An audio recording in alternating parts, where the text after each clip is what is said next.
Good afternoon, everyone. My name is Crystal Bowler, and I'm here to do the welcome. I want you to know that Pastor Ellison asked me to do this over a week ago, and I have been thinking of things to say, and I couldn't think it, so here I go. I'm gonna wing it. So, I want everyone to know that the Church of the New Covenant Baptist Church is a church that is rooted in the community. It is rooted in God. It is rooted in Jesus. It is rooted in love. What love looks like could be a hug. It could be a community event. It could be smiling at someone. Pastor shared something that happened to him today. It could look like ignoring someone. It could look like leaving someone alone. But justice should look the same for all of us, no matter what we look like, no matter where we come from. With that said, the program is going to talk to you about what justice can look like. The candidates will speak to what they propose to help fight injustice. And as you know, as colored folks here at this church, we are on the receiving hand of a lot of injustices. Just look at the news of things that are happening nationwide. The Church of the New Covenant sponsors events like this so that the community can be involved, can hear from, just depending on what the program is, hear from those who can speak to what is going on and open the doors for if you're looking for a church home.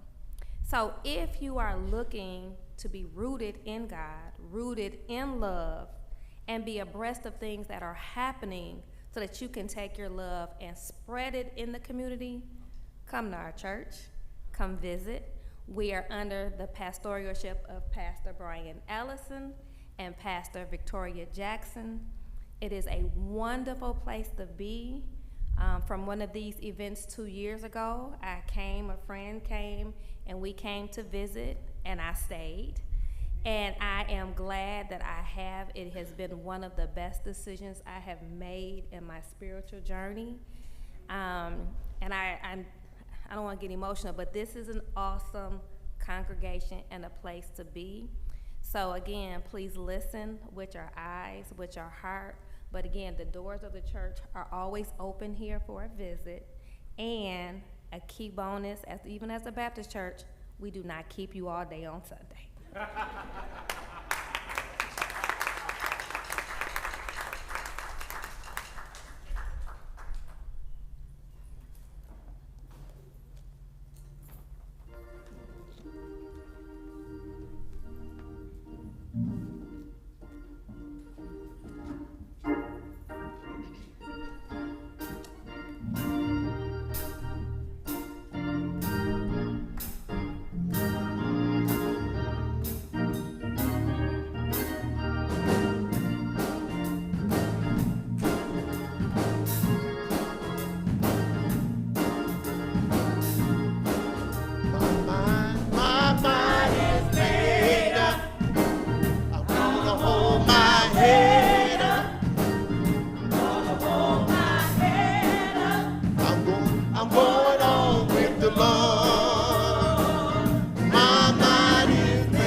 My mind is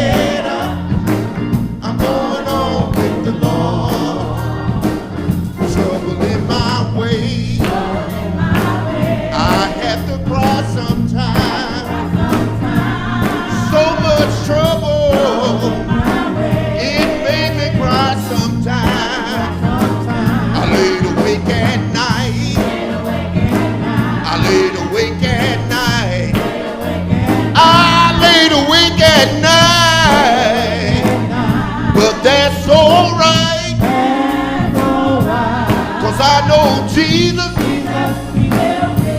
fix it after a while. Trouble in my way, I had to moan sometime.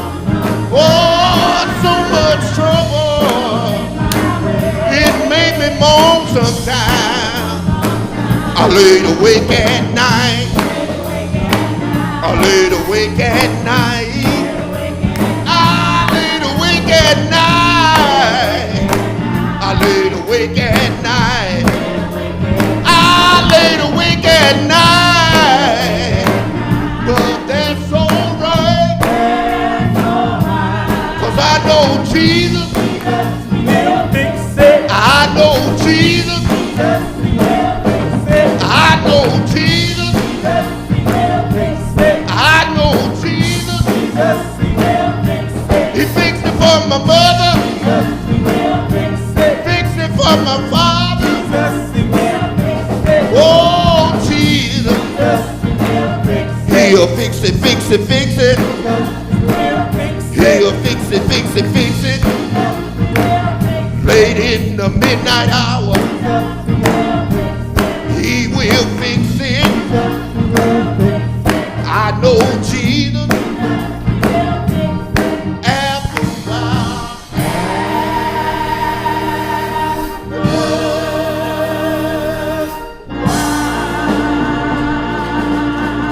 somebody say amen. All right.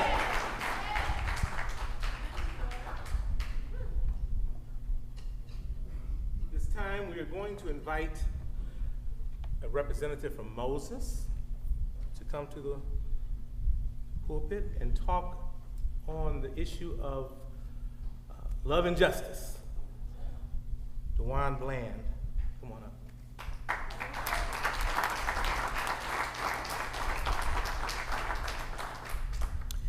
Hello, my name is DeJuan Bland. I'm lead organizer with Moses. I have been a community organizer for about 11 years. I'm also a minister in the city of Detroit at Faith Redemption Center, and that's my introduction. In 2020, Moses took 15 people to Huntington Place, or whatever it was called during that time. And I don't know if you all remember, people went down to Huntington Place to certify the election results of the 2020 election, or at least count the votes. While we were in the building with some 400 people in the height of the pandemic, another couple of hundred people were surrounding the building, instructing people to stop the vote. At the same time, the guy who is the executive officer of the country right now said Michigan was cheating by having our people to participate in democracy. In 2022, there was over 30-something voter suppression bills put into Lansing. Again, somehow saying that after hundreds of audits and no evidence of voter fraud, that Michigan had did something illegal by participating in democracy. And as a lot of you know, and a lot of organizers know, the truth is, it is deeper than just the casting of a ballot. But we know the realities of our neighborhoods, of our cities, our counties, are just the end results of a lot of decisions that have been made. And a lot of those decision makers are people we vote for. And so, as the country gets a little more chaotic, every month it seems, people who have been organizing, whether it's today, whether it was back in Dr. King's day, whether it was, since the beginning of civilization, realize that there is safety in numbers, and that there is a love for seeking justice in the world. We know those of us who study the scripture that we've been called to be the hands and feet of Christ and to bring the kingdom of God here. And there's a quote. Somebody said this was Mr. Rogers. I don't know if it was Mr. Rogers because that's just how quotes go. But somebody once said that, it was hard to find God in times of crisis. And the person, who may or may not be Mr. Rogers, responded to them and said, if you're looking for God in times of crisis, you look for the helpers because he is with them. And so the crazy continues. I don't know, do you all know that we have an election this year? Do you know there's a lot of very important things on this ballot this year? You know, they're trying to open up the Michigan Constitution and have a convention about it, and that I think the best thing we can do, if we love our neighbors, if we care about justice at all, is not to let the apathy or fear get to us in this moment, but engage and lean in even more. There is, and I'll say this, and I'll wrap up.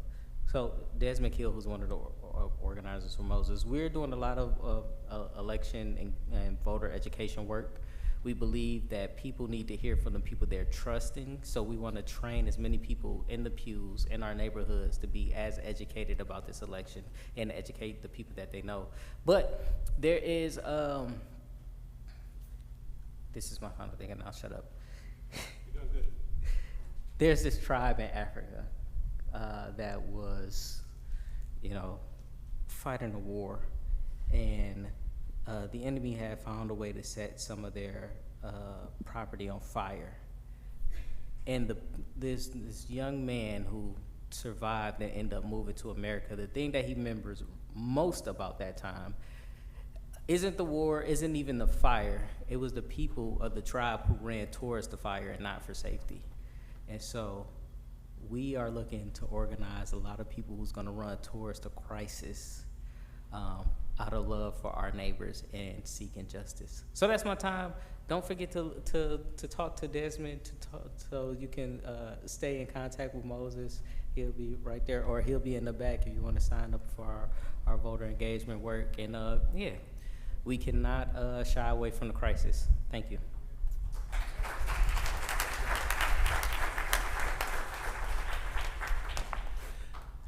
No one from Michigan United has checked in with me. Do we have anybody from Michigan United? Okay, but we would like to hear from Chris Harrison from the A Phi A fraternity.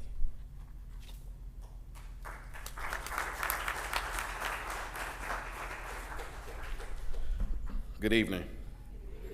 I bring you greetings on behalf of Alpha Phi Alpha Fraternity Incorporated, Detroit's Gamma Lambda chapter. We've had a presence in Detroit, Michigan since 1919 with an active focus on community uplift and service to our brothers and all mankind. And we find that that's very important because when we come together, we can change things. Because of that, one of our national programs in 1933 we started is called Voteless People. A voteless people is a hopeless people. We know that that's true because quite literally, a voteless people is a hopeless people. We need to have an active engagement in the uplift and changing of our communities. And how do we do that? We do that through actively engaging and voting. Through that, we were able to support our brother, Alpha Phi Alpha member Thurgood Marshall, as he began to impact change in communities and change around this nation in voting rights and voter education. And then subsequently to that, we were able to support our brother Martin Luther King as he went on to change communities. So Alpha Phi Alpha has a very strong involvement in the community and focus on changing lives, and that's why we're here today. So what we would like to do is have everyone, as we're listening to candidates, focus on social justice. What does that look like? It's the uplift and changing of communities so that people have an opportunity to have a meaningful impact in how things are done in their communities. What we know as people of color and people generally is that when impediments are removed from the process, we thrive, right? Well, if you just level the playing field, history has shown, especially in the Black community, when we have an equal opportunity to engage, we thrive. We just want to remove those impediments. So when we're listening to attorneys generals and other judgeships and people who are potentially asking for our votes, what we want to look for is people who are allies and willing to remove systemic barriers and impediments that have caused us to stumble before and not reach our highest heights. So again, not to be before you long, just want to come here and bring greetings on behalf of Alpha Phi Alpha Fraternity Incorporated, and let's get out here, listen for the best candidate that we can support who's gonna continue what we've done for over 100 years and continue to uplift our communities collectively. Thank you for the opportunity.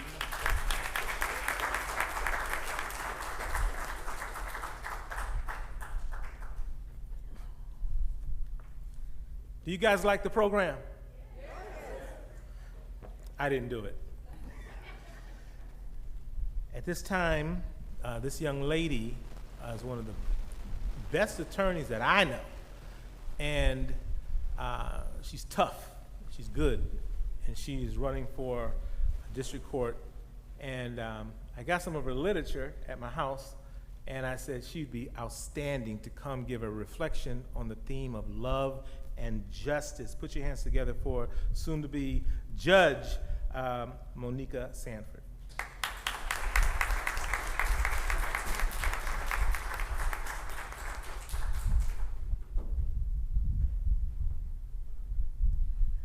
Good evening, everyone. In full disclosure, he didn't tell me the subject was love and justice. He said social justice. So my whole speech was about that. And then I stood up here, sat there, and heard him say love and justice. I'm like, well, you ain't tell me that. So I'm going to have to wing it now because he didn't change my whole script, so to speak. I am running for the 47th District Court Judge position. It is a vacant position. And I am trying to be the first African American to ever sit on that bench. One of the things, though, when we talk about social justice that concerns me is the amount of incarceration we still see, disparity in African Americans. More importantly to me, I'm one of the few attorneys in Oakland County who represents our juveniles who are being tried as designated waiver cases. If you don't know what a designated waiver case is, that's a case where they have taken a juvenile and they are trying them now as adults. Disproportionately in Oakland County, all of the designated waiver cases are African American males. That disturbs me greatly because they are already at a disadvantage. And if you really want to know the truth about that matter, most of the African American males that are being tried are really Detroit residents who committed a crime in Oakland County. And if you want to know even more about that, it's not only African Americans who really came from Detroit that crossed the line of 8 Mile and committed a crime in Oakland County, they had in some form or another a weapon on them. Not that they ever fired it. All the ones that I'm representing, and I'm representing quite a few, none of them ever fired the weapon, but they did possess a weapon. We've got to do better. We as a community have to do better. We need to really embrace our African American young people. We don't have enough mentors available for them. Many of them are coming from single family homes. They don't have structure, and most of them are not even going to school, not even completing school. They have a lot of deficits. They have experienced a lot of trauma. I do not believe the solution is to treat them as an adult. Because what they're doing now, in a normal criminal case, we're able to negotiate. They've said no negotiations. The prosecutor's office will not negotiate. So they've taken our ability away to negotiate. They've taken our ability away to even, we call it a killabrew, a sentence agreement. They've taken all of that away.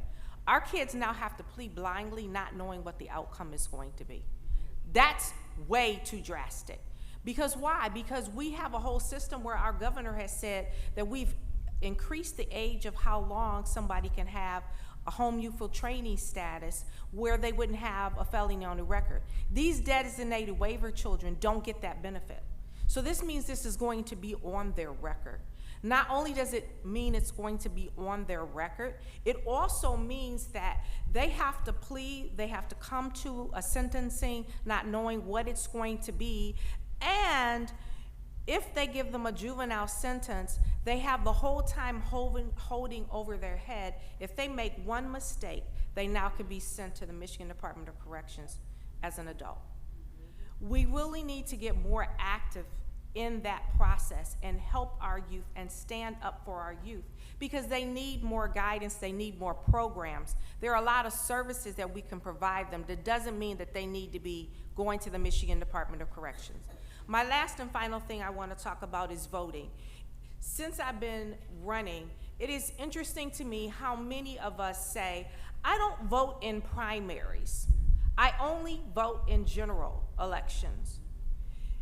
what you need to understand is if you don't vote in the primary, you're not controlling who's getting to the general.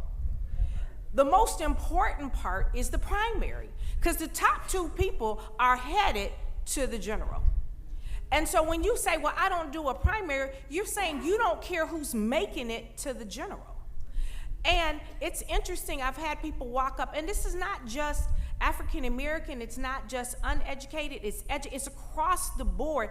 People don't find it important to do the research. When we're out there knocking doors, it's amazing to me how many people say, I have no idea who the judges are. You ought to do the research. You ought to look at who's on the slate, because that person is going to rule over your family, your kids, your sister, your brother, and you should know what they stand for. What you also need to understand, when you vote in a primary, it is a straight ticket vote. That means you can't cross the aisle and pick one Republican and one Democrat. As soon as you do that, you have spoiled your ballot and you've wasted your vote. You either got to vote all Republican or all Democratic. The only place that you don't have that is in the judgeships, because we're nonpartisan. We are not a part of a party. But people, even though we're nonpartisan and we're not a part of a party, you need to know who we are and what we stand for. Because there are a lot of people now, and this disturbs me, that are really from one party, but they're dressing up and getting in the other party. And they're saying, now I'm in this party because this party is more popular here in Michigan, so I'm gonna act like I'm something that I'm not.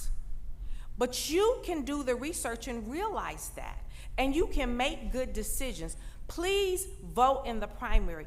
Please do your research. Please understand these wolves in sheep clothing that are trying to trick you to vote for them, because they're talking like something, but their walk is very different. Thank you.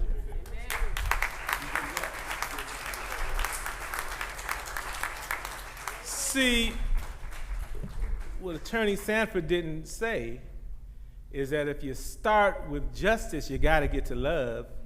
And if you start with love, you got to get to justice. So she got the whole thing. Put your hands together for her. Amen. Now, my kindred spirit is Father Snow, Lawrence Snow from Jesu Catholic Church, which is just on the other side of U of D Mercy. We're south. They're on the north side. I grew up there. And if you want to know something about midnight mass and Eucharistic adoration and all, ask me. I know about it, okay? And so people say, well, how did you become a Baptist? God works in mysterious ways. Amen. So, but this is a great man, and we're very fortunate to have him here. Put your hands together for the pastor of Jesu Catholic Church.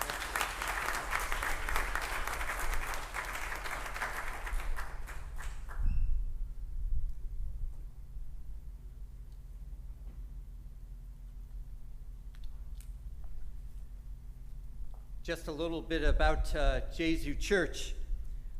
We're a Catholic community, but we are very open, welcoming. I always tell people it's more than just welcoming. We're about helping people to belong. And so we are a belonging community. We are a community that reaches out beyond our sidewalks. We have the Glory Land Project, which takes on rehabbing houses and then allowing families to find affordable housing and to be first-time homeowners. We have a great program where we reach out to the LGBTQ community to help them belong and to be nourished at the table.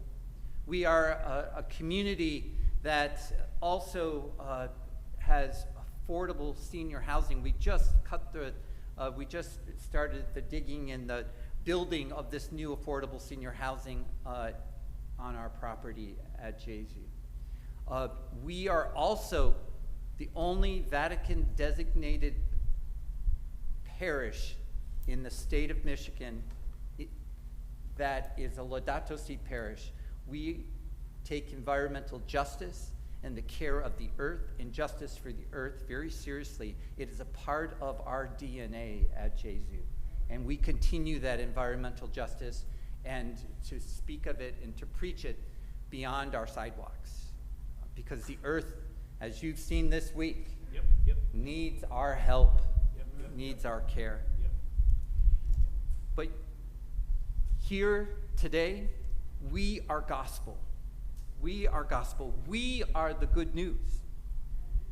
It was once said by an ancient mystical theologian that every creature, every person is a divine word, on fire with the divine word. Because Jesus is here. Jesus is enfleshed in us. Yet can we be disposed to this God whose life is deep within us? Can we love and be vulnerable, open to all our brothers and sisters? Movements that instill hate, division, that vilifies the most vulnerable, such as our immigrant brothers and sisters, the LGBTQ community, those movements that try to erase the history of people of color, that eradicate civil rights and our right to vote and to participate in our community. Those movements that threaten the very dignity of our humanity. Well, brothers and sisters, I want you to know something. They're not Christian, nor are they American.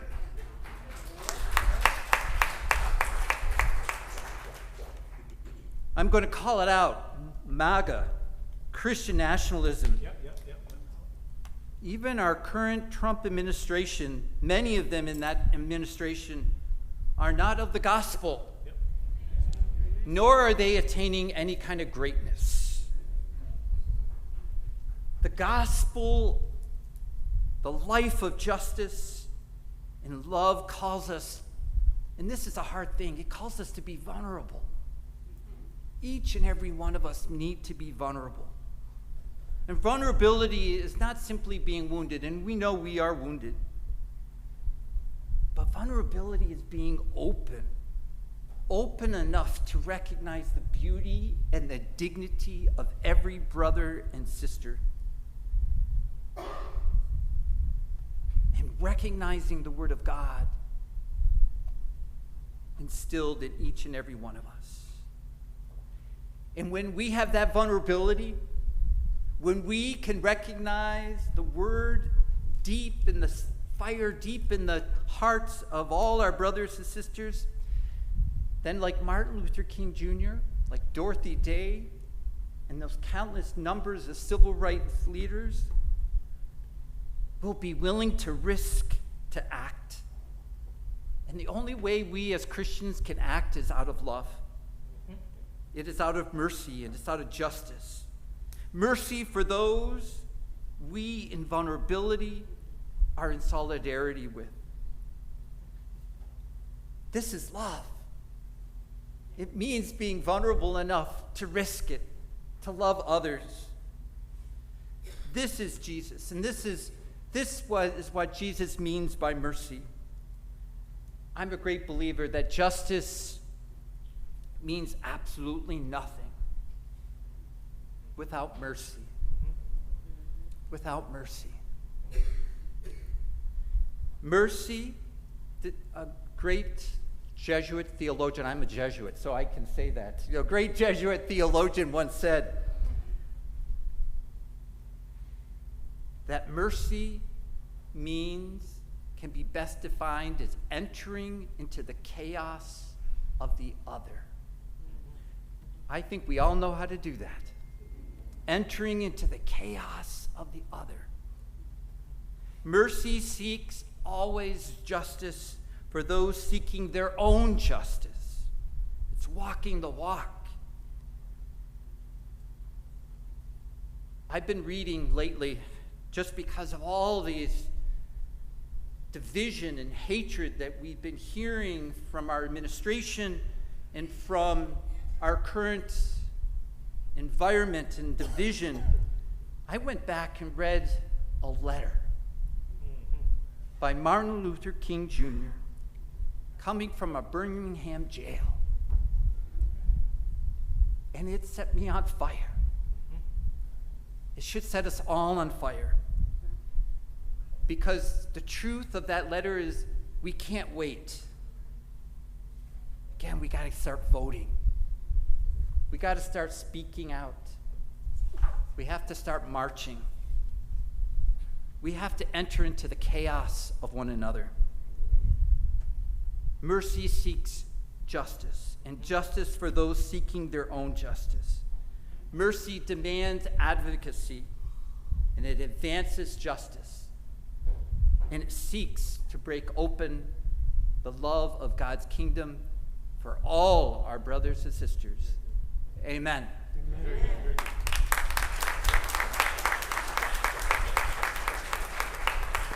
One of the great local artists, I shouldn't say local, but Ellison. If you ever see him his playing advertised, go out, you will be blessed. And I called him just on the humble, and he said, Brian, I'm there, man. You want me to bring my whole band? I said, man, just you just come. Here he is with his guitar. And so, hey, you got any CDs? Okay, that's all right. That's all right. That's all right. We want you to get paid, brother. All right. Put your hands together for Ellison.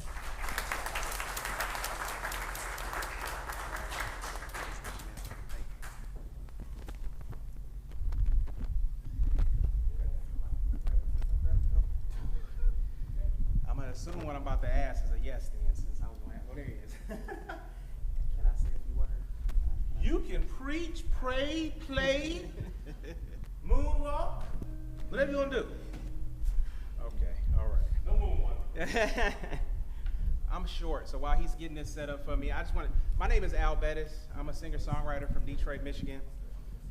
Now, I don't live that far from here. I wasn't raised that far from here. I'm a little bit of east side and west side. I want to talk to you before I play because I consider myself to be a storyteller, to be honest. This is an instrument that God put in my hands randomly. I won't go through the whole thing about it, but I was 30 years old when I picked up a guitar. I was 30 years old when I started writing songs. I was 30 years old when I started using my voice in this way. I'm now 48. I know I look young, but the father said something about vulnerability, and I was listening to a talk on vulnerability just 2 days ago. And vulnerability is something that means a lot to me.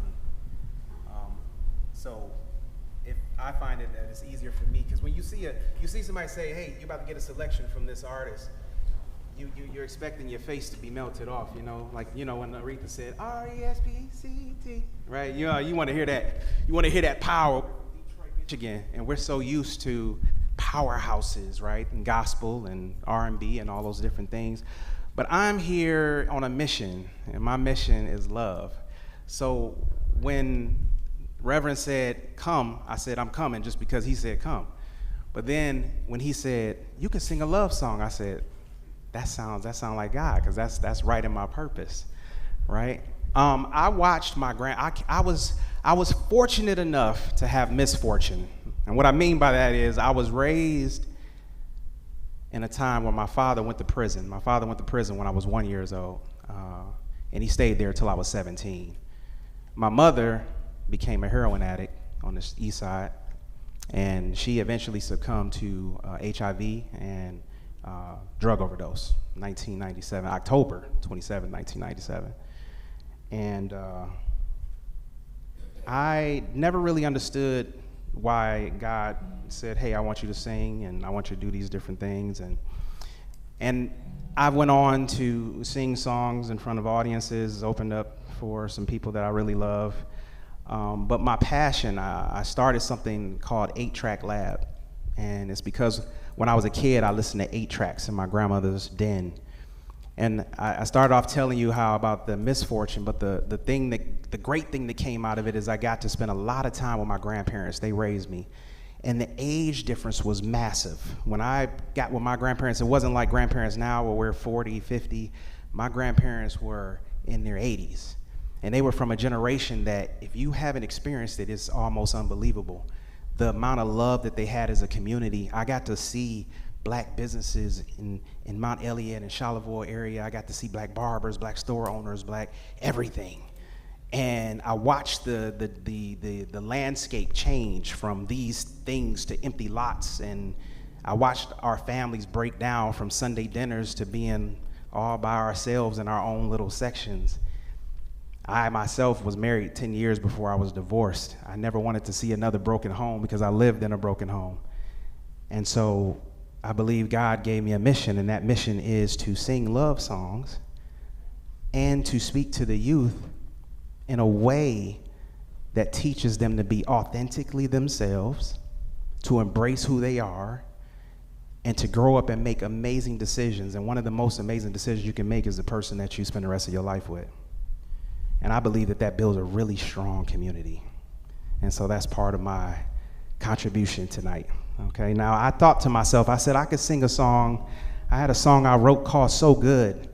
It managed to make its way onto Christian radio, and it said, Lord, you've been so good to me. Open my eyes and now I see your love has been so comforting. The one I run to when I'm in need, right? I can sing that, but I want to be authentic. I want to sing a love song for you. And so this is a song that I wrote thinking about the time when my grandparents, when rotary phones is what we had. And I used to sneak on the phone, Lord forgive me, to talk to my little girlfriend because my grandmother wouldn't let me. And I was thinking about this when I wrote this song because we used to have to wait to see people. And right now I could pick up my phone and my wife could be in Japan and we could FaceTime and I could see her. So this is about that time period. And it goes like this. Every morning when I rise, I wanna see you. Watch the moon set in your eyes while I lay by your side. Say, I just wanna hold you close, the one that I love the most. And every time I leave you, I only wanna see you again. Hey, just wanna see you again. Yeah, yeah. I just wanna see you again. Hey, just wanna see you again. Yeah.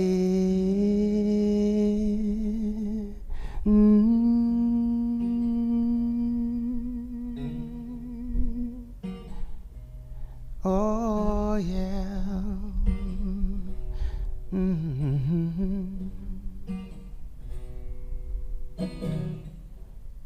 So every time I see you smile, I fall so easy. With my head over my heels, the way you're making me feel. Say, I just wanna hold you close, the one that I love the most. And every time I leave you, I only wanna see you again. Hey, just wanna see you again. Yeah, yeah. I just wanna see you again. Hey, just wanna see you again. Yeah. Said tomorrow's too long to wait. I just wanna see you again. Just wanna see you again. I just wanna see you again. So I'm running, running, running, running. I'm running, running, running to you. So I'm running, running, running. I'm running, running, running, running home to you.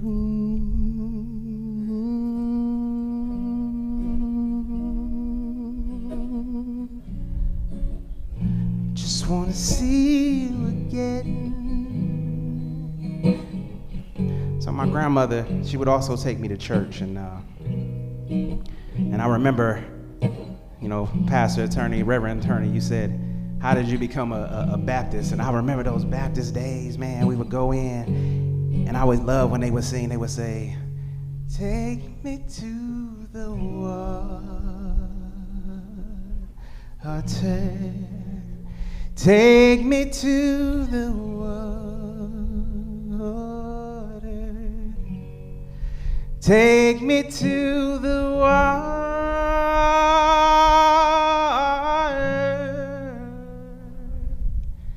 to be baptized. Thank y'all so much for having me. Thank you for having me.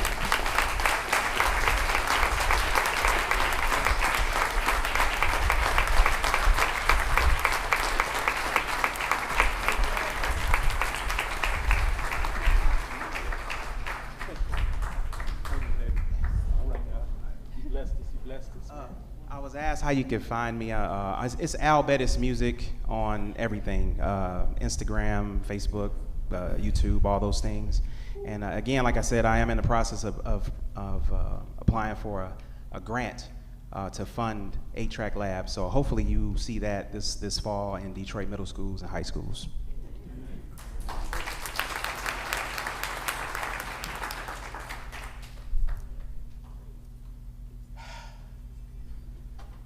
Thank you for everybody for coming out. It's a big deal, a lot of work, and I'm just overwhelmed with just feeling of gratitude right now to see everybody here. Amen. Put your hands together for yourselves. Amen. So I went to theology school, and I studied. I did pretty good. And I thought I had all my ducks in a row. Then I had to deal with this Muslim brother of mine. And he asked me to come up to Minnesota to help him run for state rep. And of course I did. I was mad at him because once you hit Milwaukee, ain't nothing there but cows and cheese. So I went, no, I wasn't mad at you. But anyway, I get to Minnesota, it was October. Minnesota in October is like Michigan in January. And so I had his pamphlets, and I thought I had all my theology together, you know.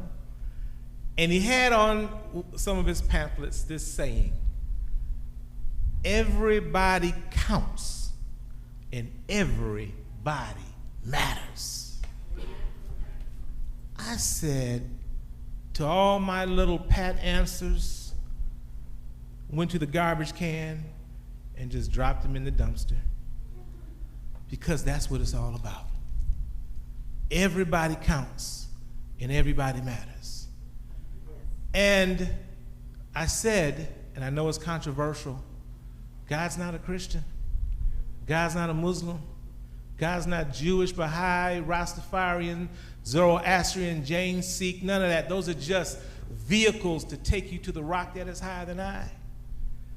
And when you boil it down to the essence, the nature of God is love and justice. It's love and justice. It's love and justice. How you treat your neighbor. And so I said to Keith, I said, I was so angry that day. I'm a cussing preacher, but I elevated my cussing that day. When Josh Hawley and Ron Johnson were attacking my brother on C-SPAN, I was so hot. I was so hot. Fun man. days. I was so hot. I wanted to punch the TV. And you know what? He has that Ellison blood in him, Sicely. He punched back. He punched back. It was a Ali Frazier no. Keith was handling his business that day. And I said, we got to have a love fest for my baby brother. Actually, he and I are 11 months apart. No significance that he's born on the same day as Barack, and I'm born on the same day as Michael Jackson, and no significance to that. And but anyway, so we're the same age during the month of August. And this is what this is about. This is how this thing started, love and justice. And it's just to love on Keith. And Keith said, invite Dana, invite Eli. So I called my best friend, what's your name again? Rod Green, Pastor Rod Green, attorney Pastor Rod Green. I said, hey man, can we get Eli in like within a minute or two, 30 seconds? He said, yes. All right, we got Dana. She said, yes. And I met all of her crew. They're all great people. So what I want to do here is just throw out some softball questions. No gotcha. If you got a gotcha in you, keep it. Keep your gotcha. That's not what this is about, all right? But I would like to start out with the great Dana Nessel. Put your hands together for her. And I know she doesn't remember this, okay? But we had another forum here 8 years ago.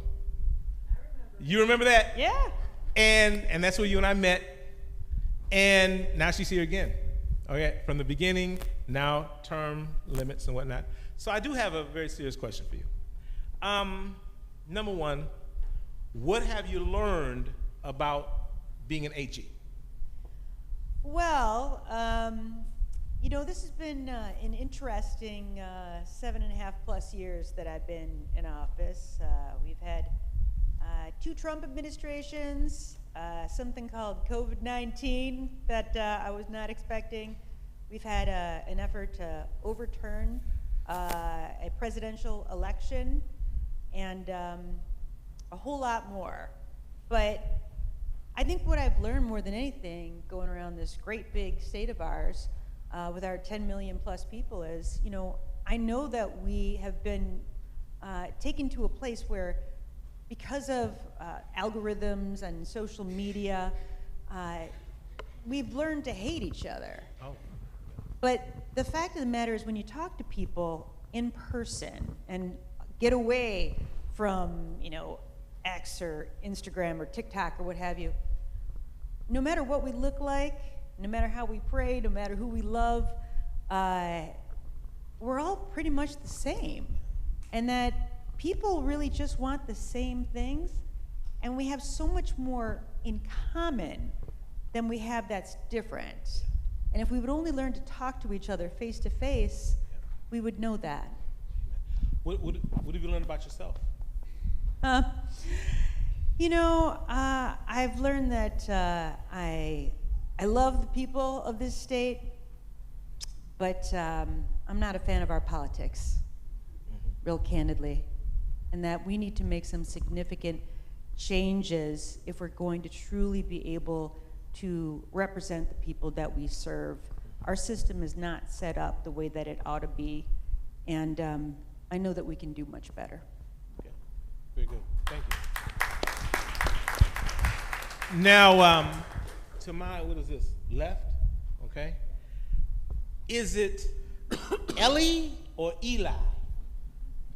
It is spelled Eli, but pronounced Ellie. Because when your mother brings you into the world, she gets to choose how your name is spelled and pronounced, and we are going to honor that. That's right, that's right. But what I always say is, look, if you hear about somebody who's running for Attorney General whose name is Eli, that's me too, as long as people are saying nice things about that person. It is Ellie, though. And why are you running for Attorney General? Well, look, fundamentally, I don't think that there is a more important position on the ballot in the state of Michigan this year. And we are the center of the political universe right now. But the state attorney general is the one actor that when, for example, this administration violates the law, which is happening daily is an understatement, right? Can go into court on behalf of the people of the state of Michigan and sue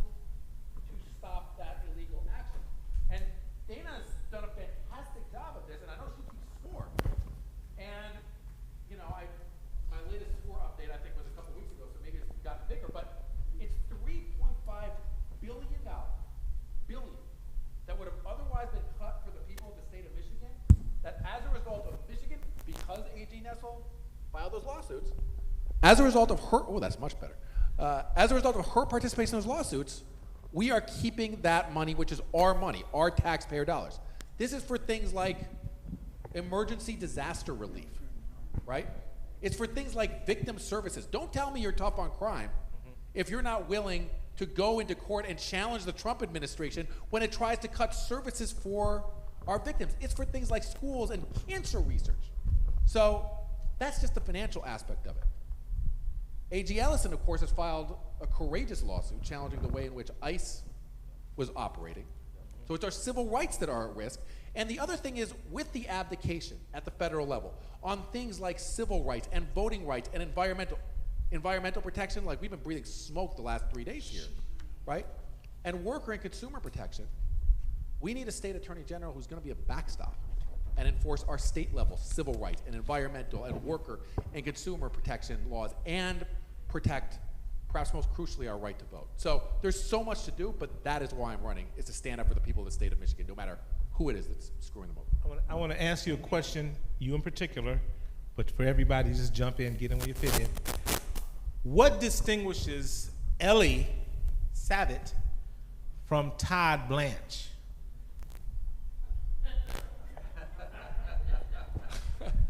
They're both AGs, or potentially. Well, Wait. That's a serious question. Okay? This man may become the next AG of the United States of America. And you just talked about attorney for the people. Break it down for us. So Todd Blanche is up for confirmation to be United States Attorney General. I'm not an Attorney General yet, but hopefully, yes, right? January 1st of 2027, I will be one. And you mentioned it. Attorney General is the attorney for the people. Todd Blanche is Donald Trump's personal lawyer. This is literally true. He is Donald Trump's personal lawyer that he wants in the office of United States Attorney General, not to represent the people of the United States, but instead to represent the interests of one Donald Trump. That is why he's been nominated. And we have seen this Department of Justice already, even under former Attorney General Pam Bondi, weaponize our criminal system, weaponize our legal system to go after President Trump's enemies, perceived enemies. And what I can tell you is that is the absolute opposite of what an Attorney General should be doing.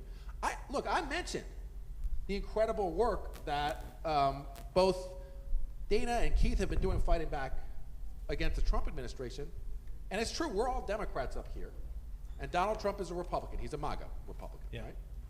But I'm confident that any one of us up here, if a Democratic president broke the law and harmed the people of the state of Michigan, would not hesitate to stand up to that president. And that's fundamentally something that Todd Blanche is unwilling to do. He will never do anything that cuts against the interests of Donald Trump personally, and the AG is not a personal lawyer for anybody. They are the lawyer for the people of the state of Michigan. Put your hands together. That's right. That's right. I want to, now everybody got to, and then we'll open it up a little bit further.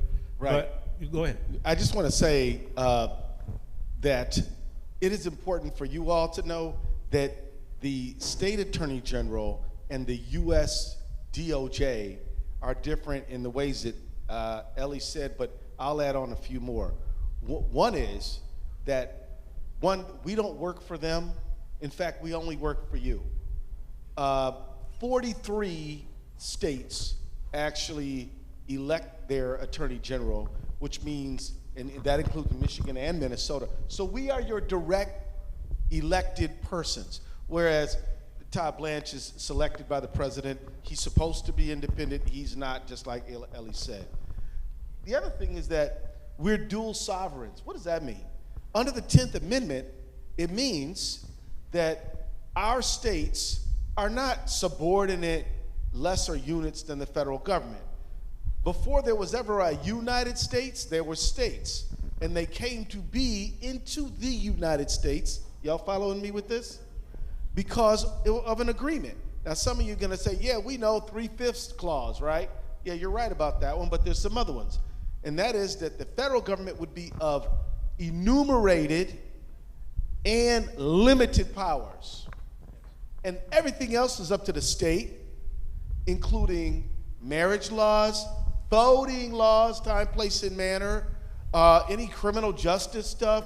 All this stuff is up to the state. So me and Dana and, God willing, Ellie one day we litigate on behalf of the people of our states against the federal government, because we have that right as separate, independent, and dual sovereigns, and that makes us different from the Department of Justice. We do cooperate with the Department of Justice, but it all kind of depends on if we got a good one or a bad one. We were fighting this case involving Live Nation and Ticketmaster, because they're ripping you off and they're using their monopoly to drive up your prices. And Dana and I were fighting that case along with our colleagues. Well, the federal government settled the case weeks before on what we both regard as like chump change, but we stayed in, worked with even our Republican colleagues as states, and were able to win at a jury verdict where the jury said that Live Nation Ticketmaster was operating an illegal monopoly. So these are a few more ways. There's even more ways than that, but I'll flip it over to somebody else. Well, one thing that I'd like to talk about for a second is, you're probably wondering why the federal government, why the Trump administration can get away with all the things they're doing, the just vast amounts of corruption and graft, and the way that they're ripping us off all the time, and that there's no laws that apply to the president or his family, and the Supreme Court have basically said so, right? So Congress was meant to be a check on the executive. Article 1 of the United States Constitution, that Congress has that power, and yet they have not exercised it. They have not served in a manner where they are holding the Trump administration accountable, and that is why your state AG is so incredibly important, because it is the one actor who is an executive office holder in your state that has the ability and the authority to sue the federal government and to serve as some measure of accountability, at least for your state residents, under an old Latin term, our parens patriae capacity, representing the people of our state. We have the authority to sue the federal government when they harm or injure the people of our respective states, and that is what Keith and I have done over and over and over, not just one Trump term, but 2 Trump terms. And as you heard Ellie talk about, very successfully. We're talking about well over 80% of our cases we end up winning. And thank you. But, of all the times when it's been most important to have a strong state attorney general, it's right now. And we cannot afford to have a state attorney general that is a lackey to the president. And just, I know this is not a partisan event, but I do have to say it is only the Democratic AGs that have sued the federal government. The Republican AGs, no matter how much the president and his administration harm those states, no matter what kind of injury is done to Florida or Missouri or Texas, those AGs will not do a damn thing, because they're there to protect the president, not their own people. And just to elaborate, under the remember the birthright citizenship case, we led the fight there on the tariffs case, which cost Michigan farmers so much in terms of their soybean markets, and drove up their import costs and all these things, and made everything more expensive, which is why we got really bad inflation now. There was Dem AGs that led that fight. I want you all to know that, be aware of that. It's very important, and this is no shade on our governors. We love our Dem governors. They're great people, but it's not them who are launching these lawsuits. Now, they support us a lot of times, but it is the Dem AG, which is why one of the reasons I asked Brian to do the forum, because I think it's important for the public to know, because a lot of folks don't really know what the AG does, you know? But that's what this forum is about, to help people understand that. You know, and also, you know, we talked about the voting rights. We'll get into that in a moment. But, you know, it is Dem AGs who are defending secretaries of state in terms of these elections. And a few weeks ago, Dana and I and our colleagues met in Milwaukee to work together to collaborate on how we could be effective defenders of your right to vote. Because if you paid attention on July 16th, just the other day, somebody was on primetime television. Anybody see it?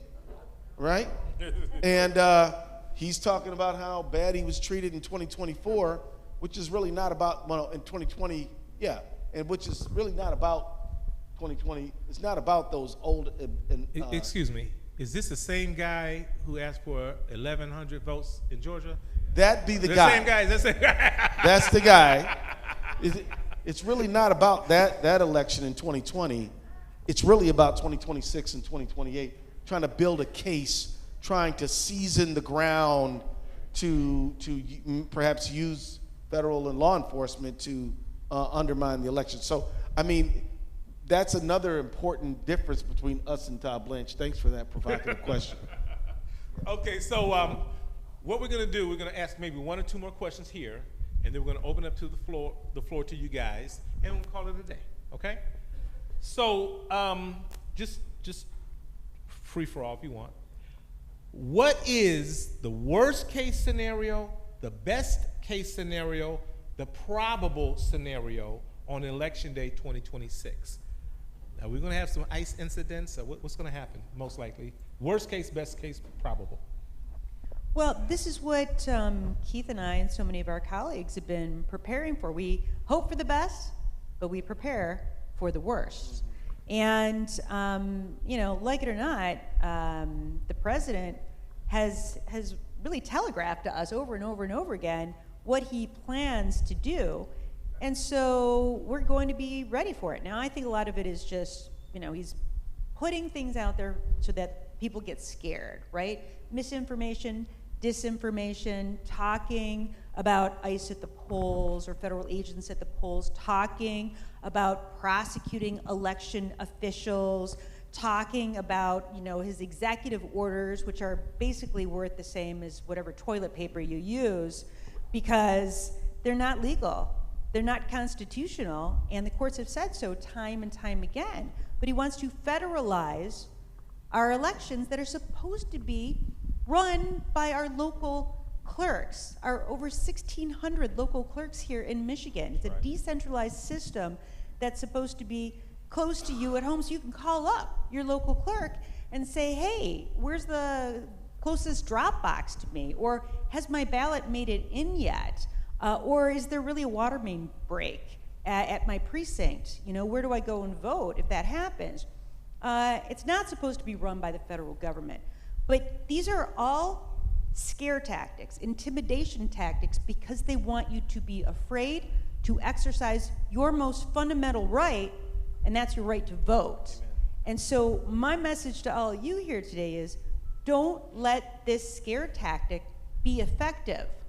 And make sure that you are making a plan in advance as to exactly how you're going to vote and when you're going to vote. And we are so lucky here in Michigan. We have no reason absentee voting. We have 9 days of early voting. We have so many ways.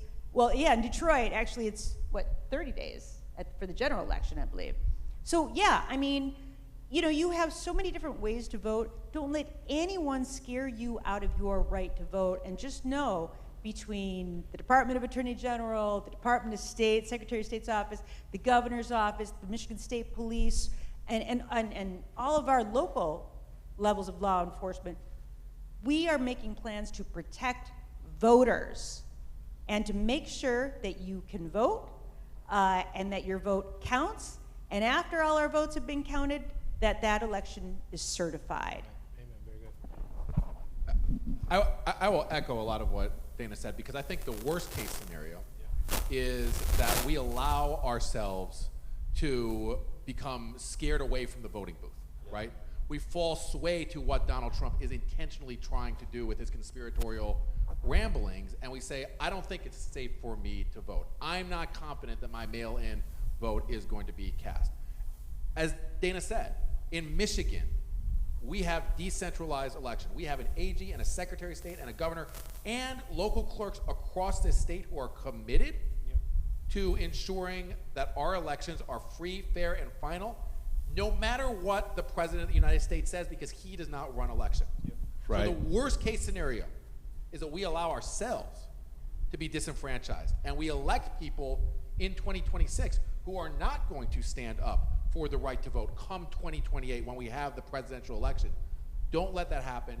Your vote counts. Your vote matters. It will this cycle, no matter what dust the president tries to kick up, because at the end of the day, if your vote didn't count, if your vote didn't matter, he wouldn't be trying to take it away from you. Oh my goodness, say that again. If he wasn't, so be wary of anybody who says, oh, elections don't matter anyway. They say, well, why are they putting so much energy into this? And I say that because I say this. Now, you might have a celebrity or someone like that between now and election day who says, oh, you know, I don't vote, these votes don't matter. Here's what you may not know, that somebody paid them to say something like that, and that they, and then, if you do a election sort of comment that way that is of a partisan nature, you're supposed to say paid for by, but then they don't do it. And if you get some talk show guy, some YouTuber, somebody, some influencer, they may not tell you why they're saying what they're saying. So we have to be a lot more discerning than we used to be.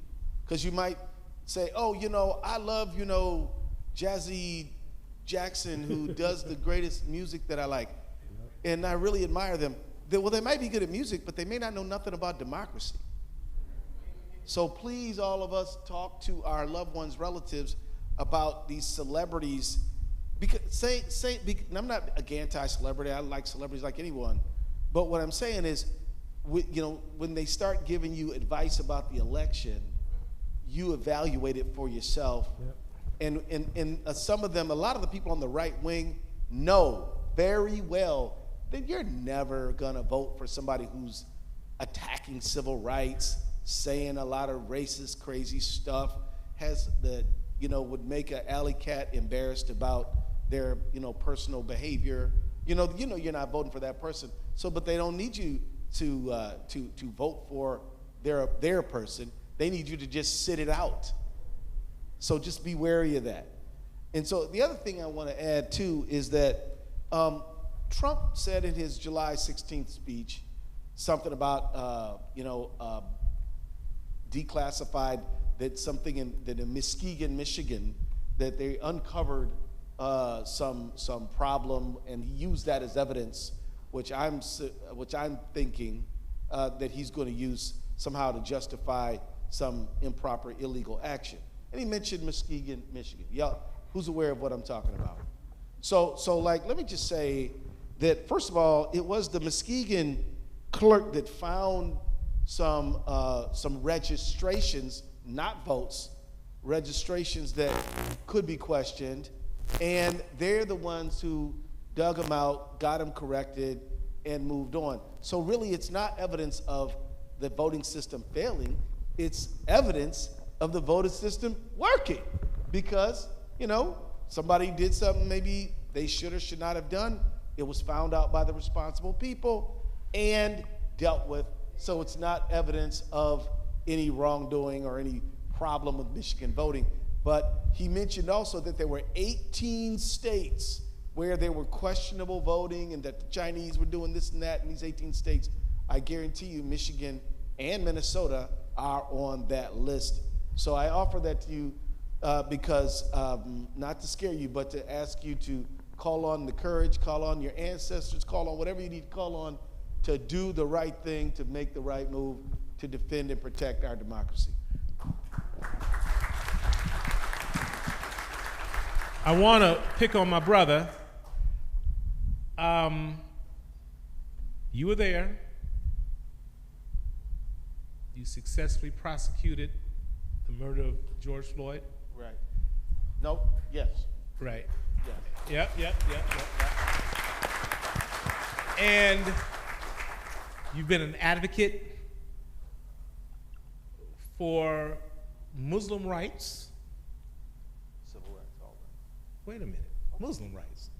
Okay. And LGBT rights. Yep.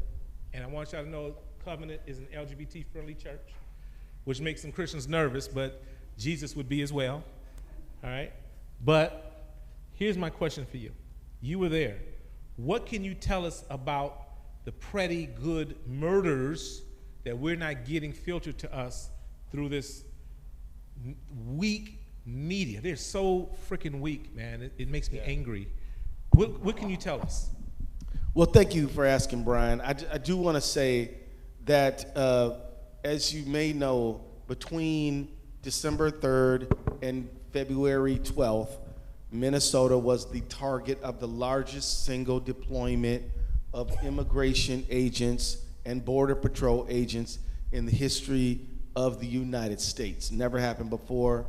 Normally there's around 80 people, 80 ICE agents whose job it is to serve the quad state area, that's Minnesota, both the Dakotas and Iowa, 80 agents for all 4 states. Well, we had 3,500 plus, all concentrated right there during that time. And they were stopping people for nothing.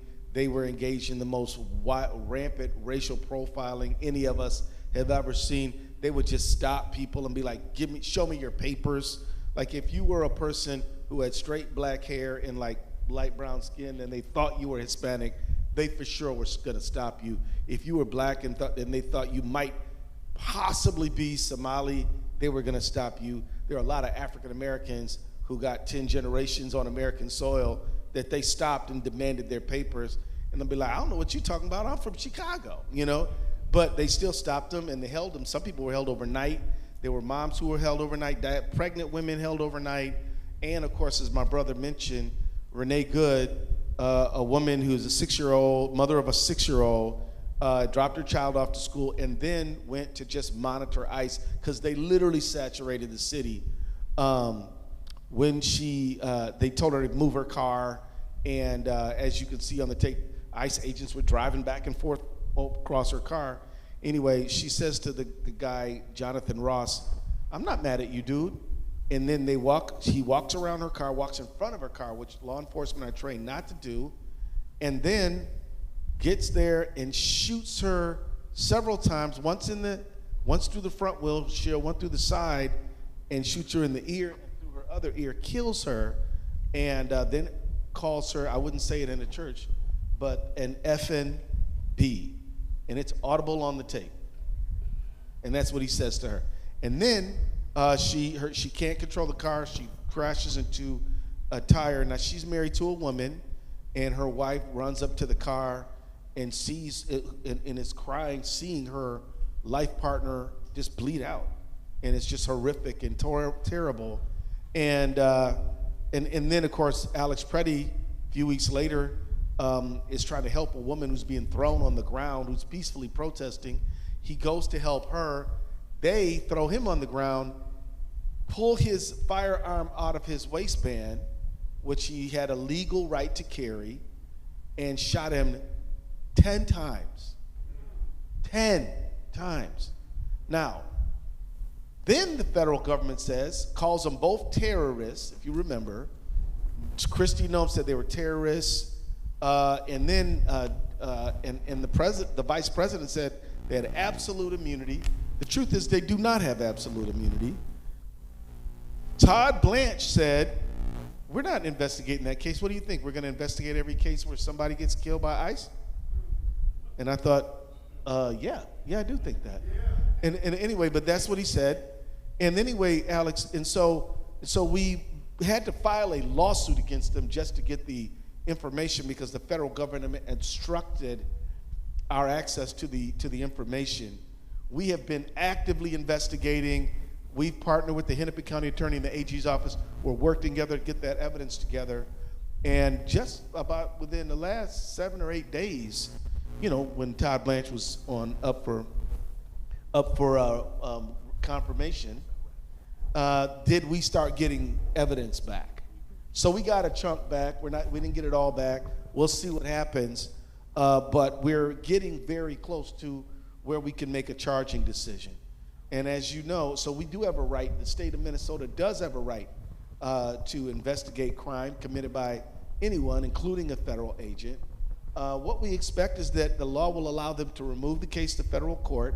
We expect that to happen, but then we expect that we're going to have a full, free, and fair trial with Minnesotans on the jury deciding the fate of these agents. So that's our expectation, that what we believe should happen if fairness prevails. So that's what's going on.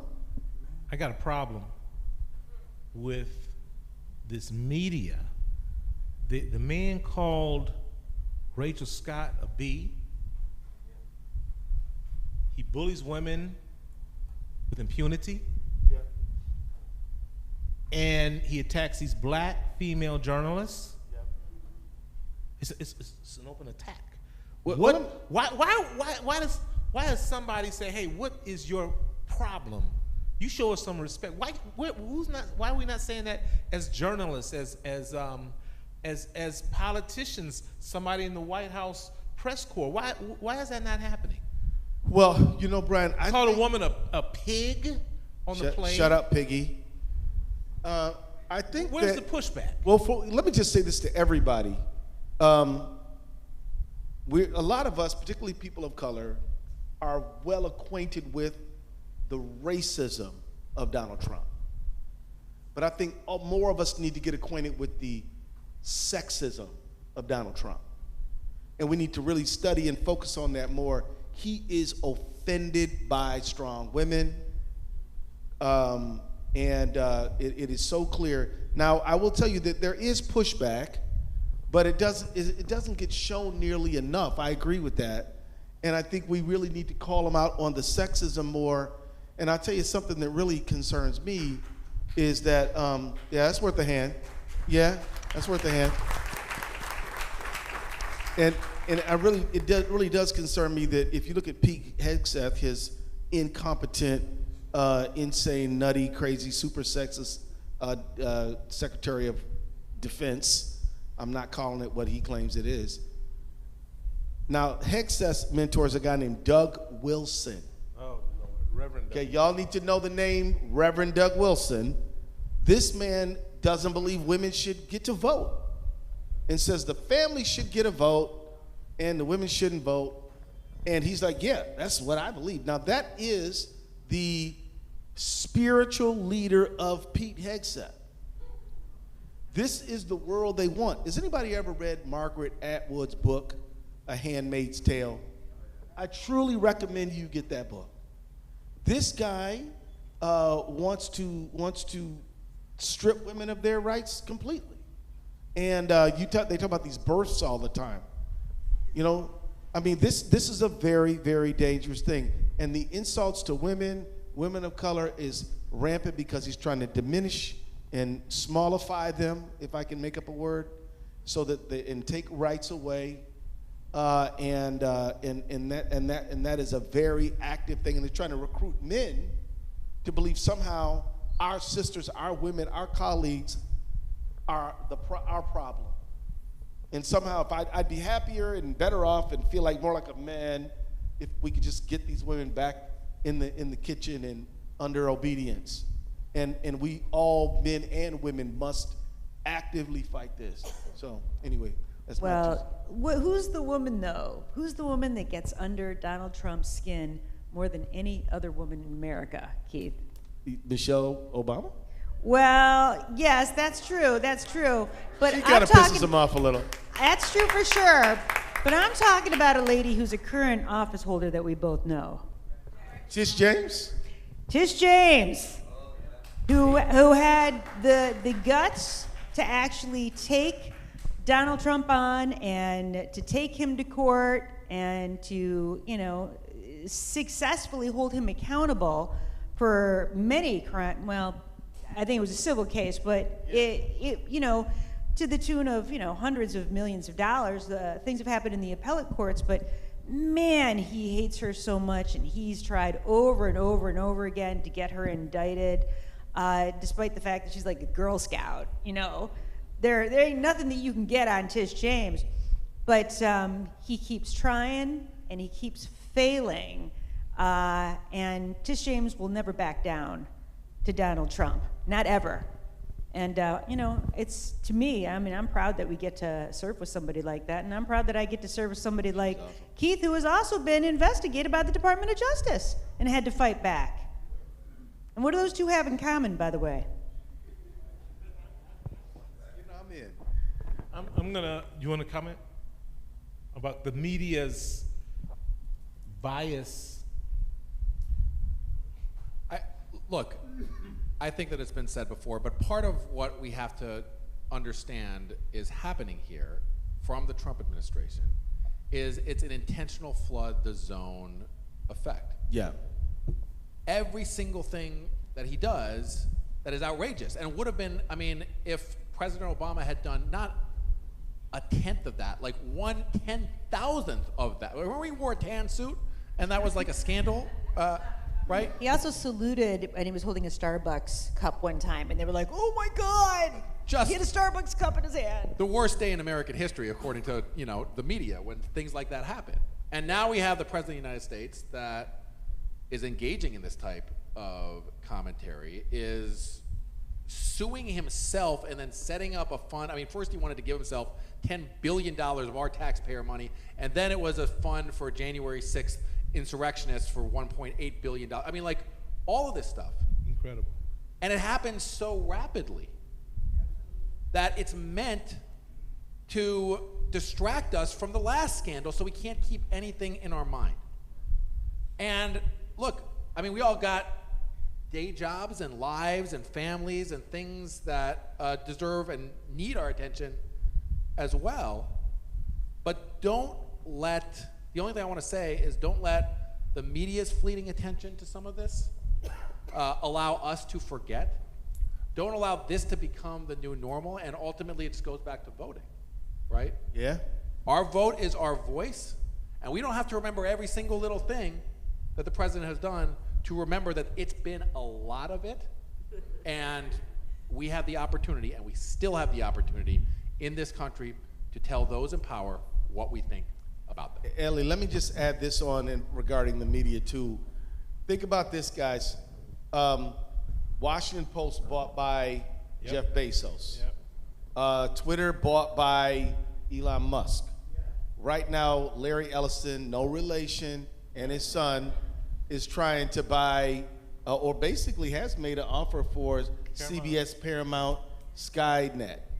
They're trying to buy off the media so that they can tell 60 Minutes that they can't do a story on this whole CCOT gulag prison in El Salvador. Y'all heard about that one? Yep. And so they don't want any stories on this. And so it is very, and now, I think, Barry Weiss, she runs CBS, right? Yeah, well. So in every, and you got people like Anderson Cooper, Scott Pelley, and all the, these are people who are news fixtures, like rebelling and getting fired. And think about this, over a year ago now, Trump was suing CBS for, didn't he make them pay him $13 million, which they paid because they wanted to get their merger approved. Yeah. Now, you know who investigates and prosecutes a lot of illegal mergers? That'd be us, right? So that's another thing to keep in mind, that if you want to make media deconcentrated so that it tells you something close to the truth, it is important to understand what these AGs do. So thank you for asking about that. I'm going to ask one last question, and you guys have been great. Have you gotten anything out of this? Is this beneficial? Would you like to do something like this again, maybe next year? I don't know. Okay. So here, last question. I'm just a humble pastor, sole practitioner, lawyer. If you need your record expunged, give me a call. And just joking. But listen, Trying to build a church here, man. It's tough, man. And I'm fighting, I hate to say it, Christian fundamentalism. It's a scourge, man. You can't do nothing because everybody comes back, well, God killed all them people in the Bible. I said, oh, Lord. Right, somebody thought that was funny.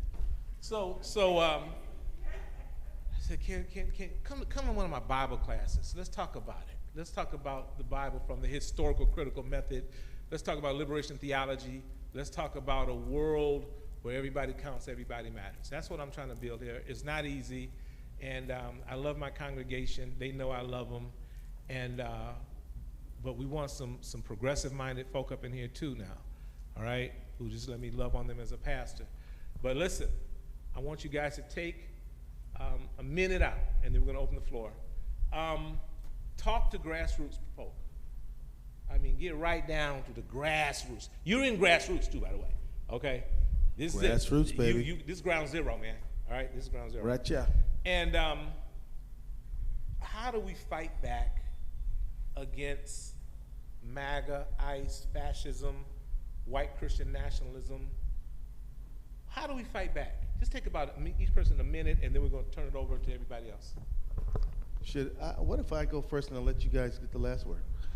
I would say in a minute that I can answer in a big public way with a lot of big words and a lot of history and a lot of stuff like that, or I can get right down on the ground. So that's what I'm gonna do.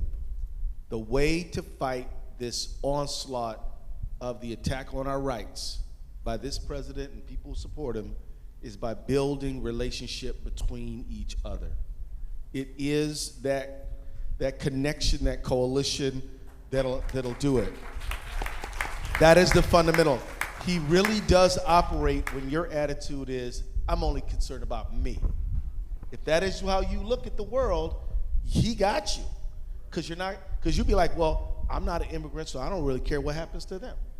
Or you'll think to yourself, well, yeah, my groceries are a little higher, but at least I'm not, an immigrant or something. You'll think, well, I'm too old to get pregnant, so I don't care about abortion because I'm not getting one. I mean, there's a lot of ways for you to tell yourself that what's going on is not your problem. But you remember that wasn't there a German pastor who said first they came for the communists, then they came for the socialists? Bonhoeffer, and so he goes down the list and he said, well, when they came for me, there was nobody.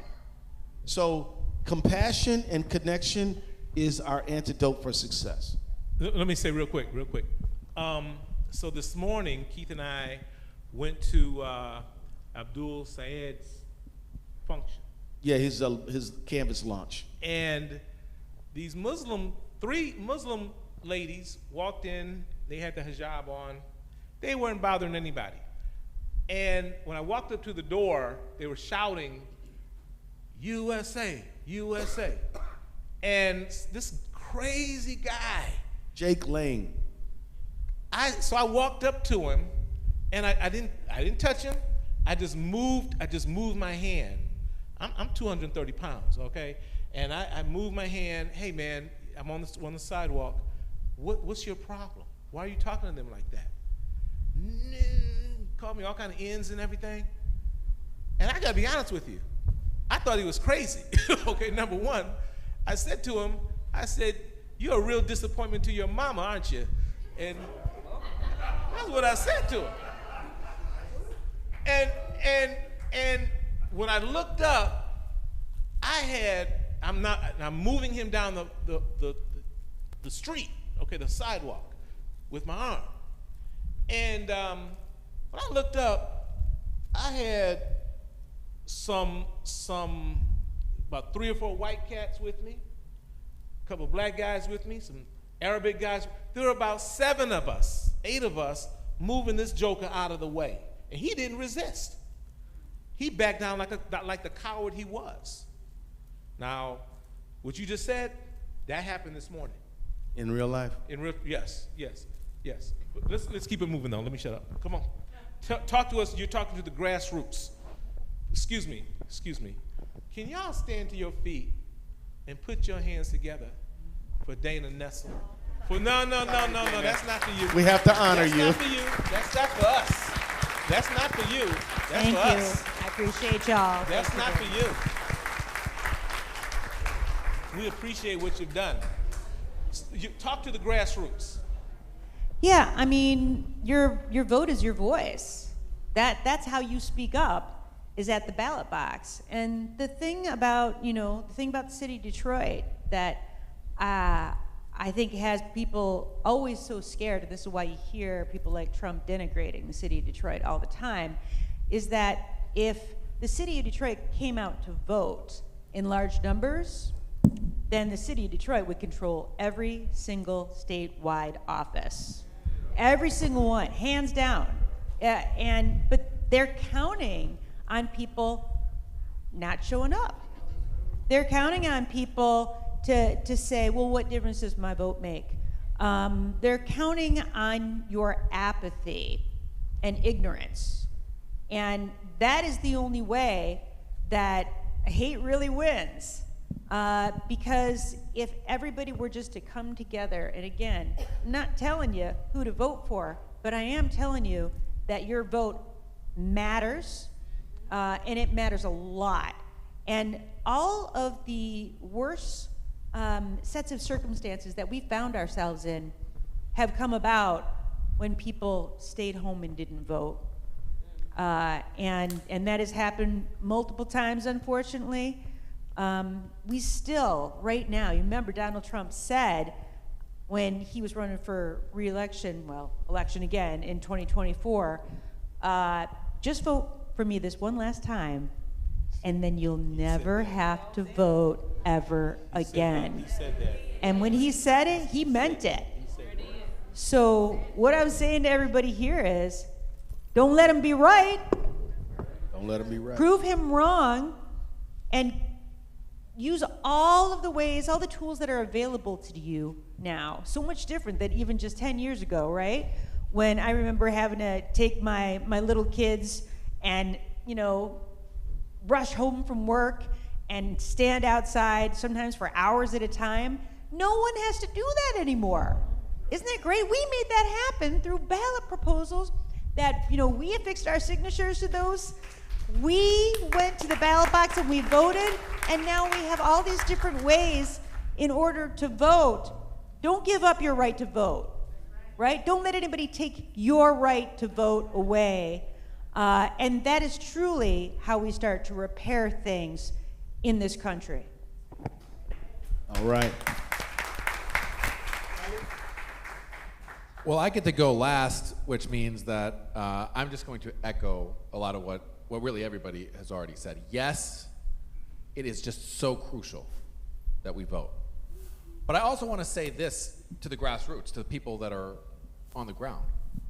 Life is hard right now. Life has gotten harder and harder. We are paying more and more while wages are remaining stagnant, and it is harder to get by. And I know young people fear whether they're going to have a real future, whether they're ever going to be able to afford a home, whether they're ever going to be able to start a family. And I get the anger and the feeling like the American dream is slipping away right now. And there are really two paths that we can take. And, one of them has sort of been captured by the President of the United States to tell everybody and to send the message that, the reason things are hard for you right now is because of your neighbor over here, right? Your neighbor who's an immigrant, right? Your neighbor who's a different race or worships a different way or loves a different way from you. Or it's the fault of these new people in the workplace, women in the workplace, right? Or black people getting promoted. It's their fault that you're not getting by. And if only, this is the message that we're getting from the Trump administration, if only we take away their rights and we target them, then your life is going to be better. The other path, which is the path that we've always taken in this country when we've achieved something, including especially here in Michigan, is to come together and stand together in solidarity with one another. That's right. There are real issues. There are real villains. These, places that are price gouging us, right? These gigantic corporate mergers, the takeover of the press. But we need to stand together as one to stand up to those powerful interests. And when we do that, across racial lines, across religious lines, across immigration status lines, that's when we win.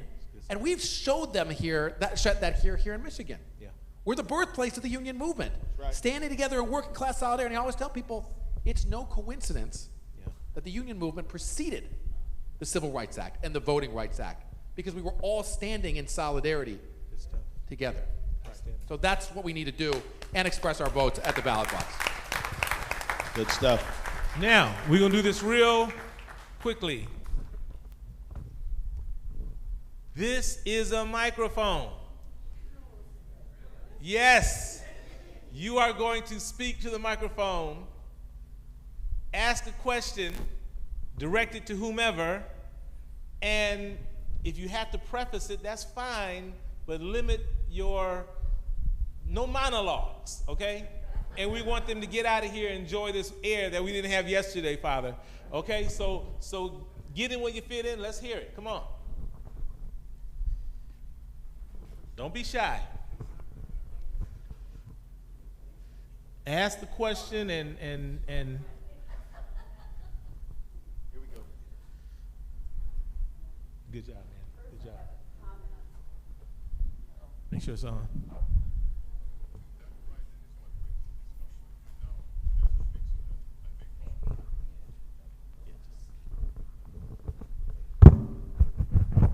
Okay, first I have a comment. I always vote absentee, which I like because it gives me time to look at the ballot. This year I've decided I'm not going to turn that absentee ballot to the post office. I'm going to take it to early voting and put it in the tabulator. Nobody's going to tell me that I'm too late and my vote doesn't count. Okay, now I have a question. I usually use Vote 411 to give me a lot of information on who's voting, on who's on the ballot. Is there another good place to look for information? I don't work for the Secretary of State's office, so I don't have that committed to memory, but there's a whole bunch of different voting rights organizations out there, and I know the ACLU is one that can point you in the direction of, you know, where you can get, the clerk's office, obviously, for whatever city you live in, will have all of that information readily available, and you'll be able to see a sample ballot and all the rest. Ellie, do you have any? Yeah, are you talking about information on candidates or information on voting? You know, information on who's on the ballot and what they stand for. Oh, yeah.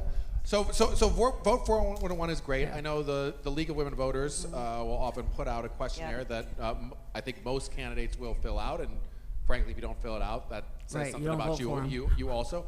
The other thing is there's a variety of organizations that do this. I mean, in some ways, when you're running for office, you're just sort of filling out questionnaires all day long. But I'd say Vote 411 and the League of Women Voters are probably the most nonpartisan, overarching, that cover a lot of different issues for a variety of different races. Thank you. And not only that, but every candidate is given the opportunity in that community in which they're voting in to not only do an interview with C&G Times so you can hear what they say, but they're also given questionnaires, and you can see what they say in the questionnaires, and that's all connected to whatever the community is and the Women League of Voters.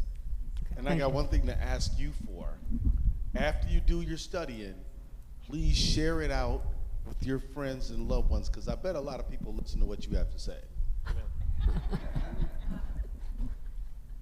Thank you. Thank you.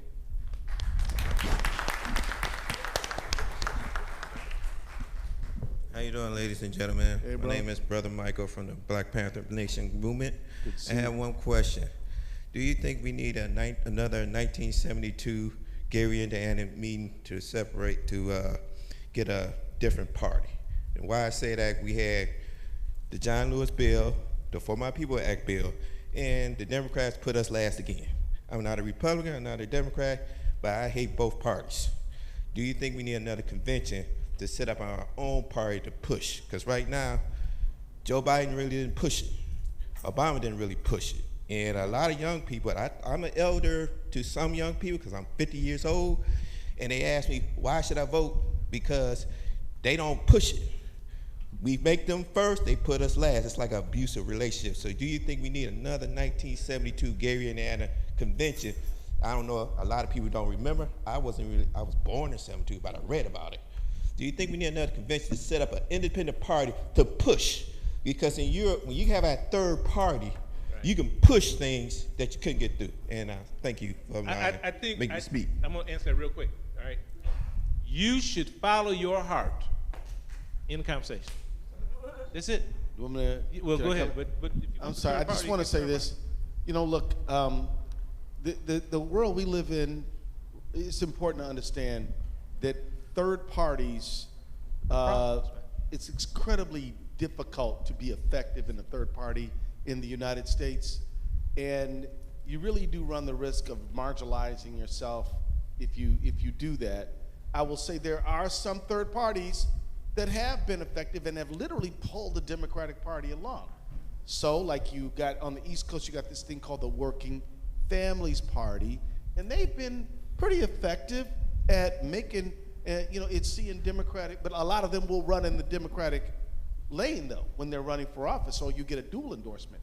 Also, a lot of people have seen DSA candidates emerge. You got, Mamdani, you got a lot of folks like that. Now, even these candidates though are running in the Democratic lane. When Bernie Sanders ran, he ran as a Democrat, right? So what I'm telling you is, if you want to do that, I think that's worthwhile to explore independent political action, but just going out to start a third party, I do fear that you will marginalize yourself. I'll tell you this, in Minnesota, we had the marijuana parties that were running, and they used to get up to like maybe 5-6% of the vote. What we call the Democratic Party, the DFL in Minnesota, and what we did is just adopted recreational marijuana and said, well, even of us who don't use that, we came to the conclusion that it doesn't make sense for the police to be arresting all the black kids for weed. No. And so we came to the conclusion that by adopting that position, we could pick up those votes, and that's what happened. So sometimes a meeting like that could really create a fire that might push the Democratic Party in a direction you want to push them in. On the other hand, if you just do a straight up party, you might just find yourself out in the cold. But isn't politics about coalition building? Yeah. Can I just say something though about, I will say this for myself, both times that I was up for election in 2018 and 2022, the Green Party did not run a candidate against me because they liked my policies on the environment. And so, obviously I think I would have had a better chance to win than any of the Green Party candidates, but they didn't need one because they convinced me of their positions. So, to say you have to run as a third party, I just don't think that's accurate in terms of getting the things that you care the most about. Eli? I'll just make a plug for an initiative that I've supported and endorsed, which is ranked choice voting.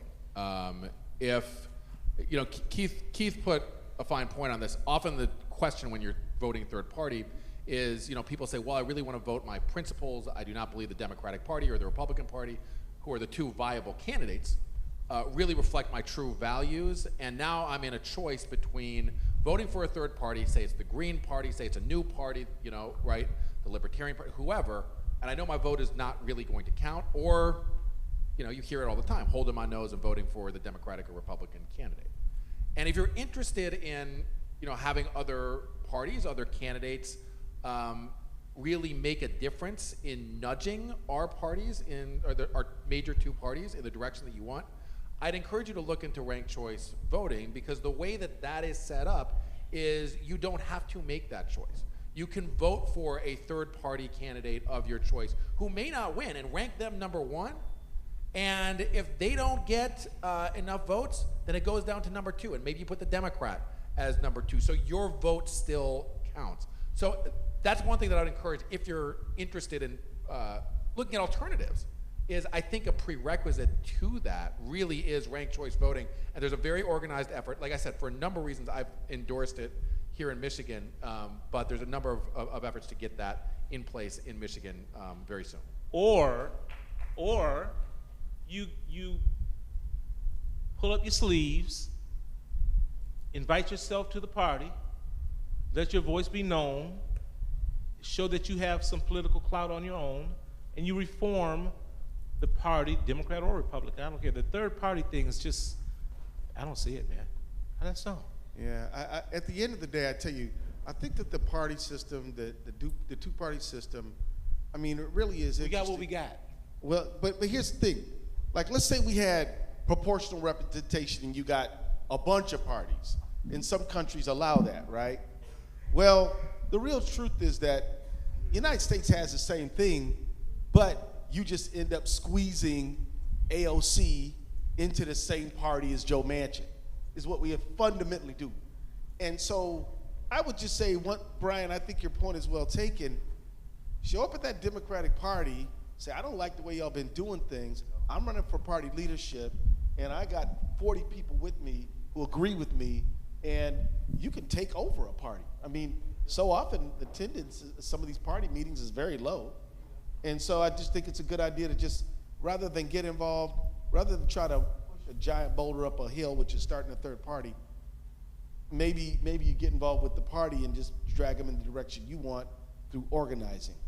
Or the Working Families Party is a good option too. Go ahead, Doc. That's it.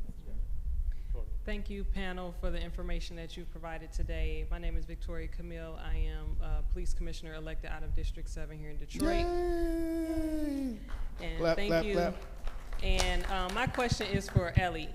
So I've been looking at the fantastic work that's been done in Washtenaw County around providing restorative justice paths in the criminal justice system there, hoping that Wayne County can catch up to that. So what have you learned in that experience that you can bring over to the Attorney General space in either the power that you would have in that role, or even just the influence that you would have in that role that you've learned from the restorative justice work? Thank you. Thank you for that question. And the one thing that I'll say I've learned is just absolutely critical is you need great community partners. When you're doing restorative justice work, and for folks that don't know, restorative justice is a process by which if the survivor of a crime, a person who has been harmed, wants a different sort of resolution than what the traditional criminal system can provide, right? Which frequently happens, I give this example. When it's a familial thing, right? A young man, let's say he's 18 years old, and he steals his aunt's car, right? The aunt doesn't want him necessarily to go to prison, right? The aunt was terrified and needs him to learn a lesson and needs some amends to be made for the damages, but really probably doesn't want that 18-year-old's life to be ruined as a result. That's her nephew, right? And in cases like that where we don't think there's a public safety risk, right? Like we will refer it for restorative justice, in which they sit down ultimately after trained facilitators prepare both the person who was harmed and the person who committed harm. They prepare them and they sit down and they find a way in which the individual who committed harm can acknowledge responsibility and make amends in some ways, right? And I think this is a really valuable process for crimes that, again, it's always at the victim's choice, always at the survivor's choice, and there can't be a public safety risk. But ultimately, if we're going to be victim-centered, we should listen to what the victims want, right? We need good partners in that work. You can't have lawyers.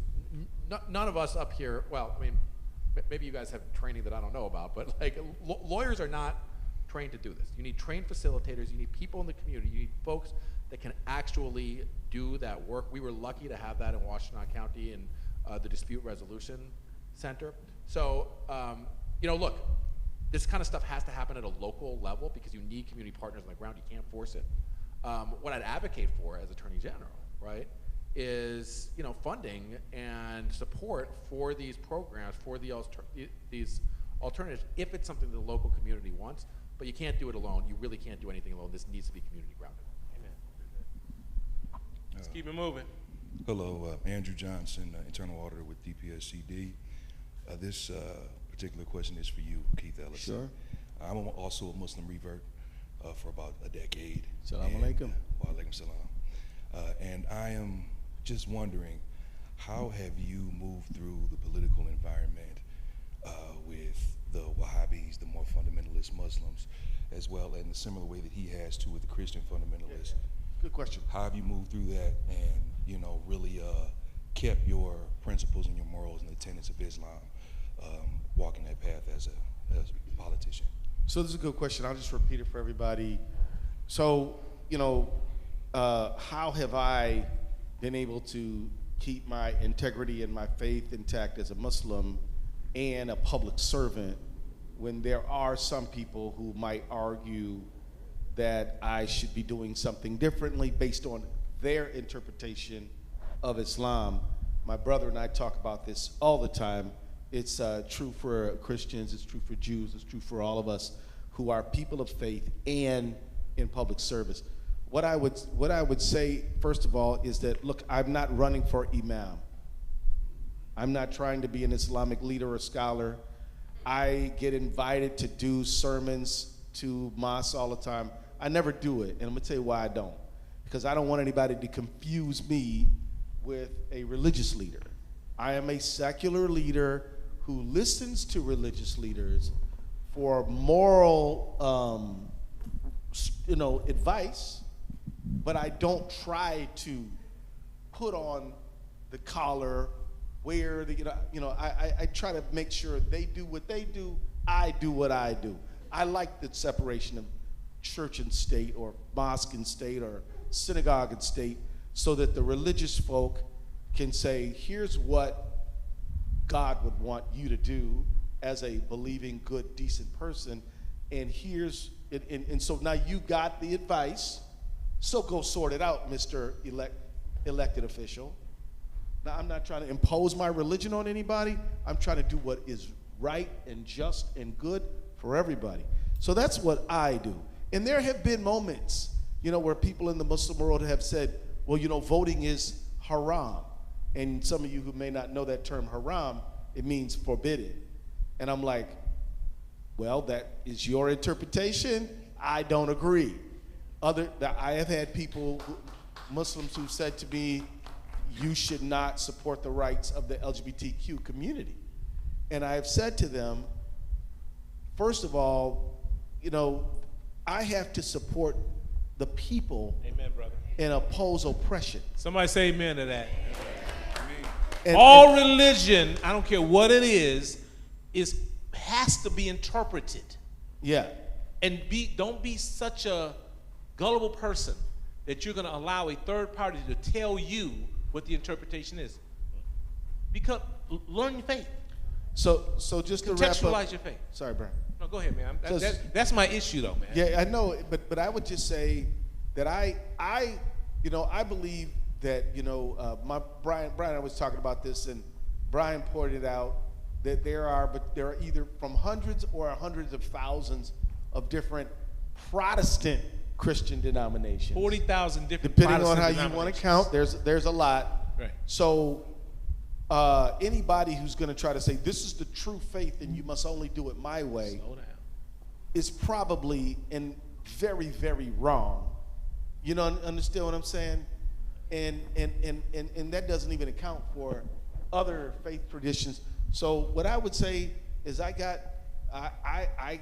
check in with people who are I got spiritual leaders who are not Muslim, like him. I got a good friend of mine, Rabbi Marsha Zimmerman, a Jewish rabbi. I'm a Muslim. I'm like, Rabbi, what do you think? What do you think? The moral thing to do here is, and we'll sit down over a cup of coffee and chop it up for a few hours. I hope all politicians get somebody who they check in with, because we've got to operate in the world. Right. And yet we should always be trying to ask ourselves, what is right? And if you're a believing person, as I am, you want to know, what does God expect? How do I do mercy in justice and let justice roll down like a mighty stream? How do I do that? How do I, because Islam, we have to seek justice, right? And we believe that the message of Muhammad ibn Abdullah, peace and blessings be upon him, was a liberatory message. of justice. So how do we live that?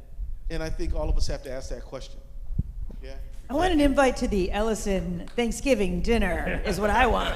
That's going to be a fascinating event. One thing real quick, be very, very, very, very extremely careful about othering people. Don't do that. That's a mistake. When you get the other, you can do whatever you want to. Othering. Don't do that. Don't do that. And religion has a tendency to do that, as well as politics. That guy called me the N-word because I was other. I was an other. Don't other people. Right. Thank you, and thank you all so much. This is incredible. My name's Chris Gilmer Hill, and I wanted to ask a question for everyone. So I've been really inspired by what you all have shown is possible with the offices of Prosecutor and Attorney General. In part, I'm running for this state House seat because I've been so inspired with what's possible with environmental justice, racial justice at the state level. But I've also found it really frustrating to see you all try to do the right thing and then get undermined, whether by state legislation or an executive that doesn't agree, someone else in state government. So I wanted to ask if there were any particular changes that you would like to see folks at the grassroots advocate for that would make it easier to use the Office of Attorney General to really advance, progressive change and justice. Great question. I'll start actually because we were just talking about this backstage, right? We expect that there is going to potentially be a Michigan Supreme Court ruling coming down any days now, which Dana has been fighting for 8 years, and is going to revitalize our Consumer Protection Act. And I want to just give a little bit of background here, right? I want to give a little background here. We have the crown jewel, as written, of a Consumer Protection Act in the state of Michigan that protects consumers from being ripped off.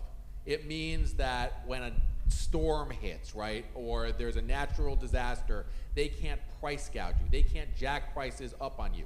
It means, and it's really important with AI coming down the pike, if folks have heard of like surveillance pricing, these companies have all our data and they're using it to charge different people the different prices for the same stuff just based on who they are. The example that I always give on this is a new mom that's up at 4 in the morning searching Instacart for baby medicine. That algorithm knows she's a new mom. They know it's 4 in the morning. They know that there is a baby crying in that house and she's desperate for that baby medicine. Could charge her 3 or 4 times as much as it would cost me just going to Walgreens in the middle of the day. And that's wrong, and like the Attorney General and our Consumer Protection Act gives us a ton of authority, if it's properly interpreted, to go after those bad actors and make life more affordable than for everybody. There's been a series of bad decisions, which we're very hopeful is going to be overturned just within days here, that will revitalize that Consumer Protection Act, and not a moment too soon, given all the challenges that are coming down and how unaffordable life is for everybody. But we were just talking, right? It's going to be great, but the AG's office actually needs lawyers to bring these consumer protection suits. I know it's not sexy. Hiring lawyers isn't like something that you necessarily put on walklet when you're running for re-election as a legislator, but you really want to go after some of these bad actors. We need resources in the Attorney General's office to do that, and especially on that piece. It should be a great opportunity to really establish Michigan as a leading light in consumer protection, but we need the resources to do it. I'd say one thing. I would wish, if I could wave a magic wand, that we could start a Americans Who Oppose Monopolies committee. If we had just a national grassroots organization that would be the support to monitor these mergers and would be the public support to raise up the questions and to speak about the problems and to educate the public. Back 120 years ago, there were anti-monopoly committees all over the country, and you didn't have to be an economist or a lawyer to care about the issue. The issue's as bad now as ever, and yet the public awareness is a little lower. So that would be what I would hope for. 2 more questions, and then we're going to hear from the choir, and we're going to go home. First off, I want to say thank you to the pastor, Ellison, for organizing this and then opening your door to us, and thank you to all the Attorney Generals for joining us. My name is Uthman Ali Al-Ansi. I'm running for state representative in District 3, Warrendale and Dearborn. All right. I was raised in Detroit, Southwest Detroit, off of Lanio. So my thing is money out of politics, right? So this question is probably directed to the future Attorney General, Eli. How are you going to use that office to hold utilities accountable and polluters accountable, especially with everything we've been going through? You know, just a week ago, we had a 20-minute storm that had our power out for a week. People lost their lives, people lost their groceries. How are you going to be able to hold them accountable? Thank you. Well, so the first thing, you mentioned money in politics, is I don't take their money. I don't take corporate PAC money, and I don't take money from utility PACs, executives, or lobbyists. I've taken the League of Conservation Voters pledge, and it is just true that in this state, the utilities have far too much sway on our politicians, and that is because of campaign contributions. So the first thing is, I encourage every elected official to take that pledge, or candidate for office to take that pledge. We need to get that money out of politics, and by the way, there's the Mop Up Michigan ballot initiative, which I firmly support, which would make this the law. So that's one thing. With respect to the utilities, and AG Nessel has been doing this over and over and over again. One of the big things that you can do is intervene in front of the Public Service Commission. The utilities come to the Public Service Commission with their rate hikes, right? Their proposed rate hikes, and the Attorney General is empowered to intervene on behalf of the people of the state of Michigan, on behalf of ratepayers, and say, wait a minute, you're going to be raising my utility rates for example, like private jet travel, right? That's a real thing. That's a real thing that Dana's fought back against. So We also have to pay all their attorney's fees, and their attorney's fees can be unlimited. We have to pay attorney's fees for them to raise our rates. Like it's crazy, but it's a real thing. It is crazy. So, continuing to fight tooth and nails for ratepayers. I was going to say consumers, but we got an energy company named that too. So ratepayers is what I mean. In front of the Public Service Commission.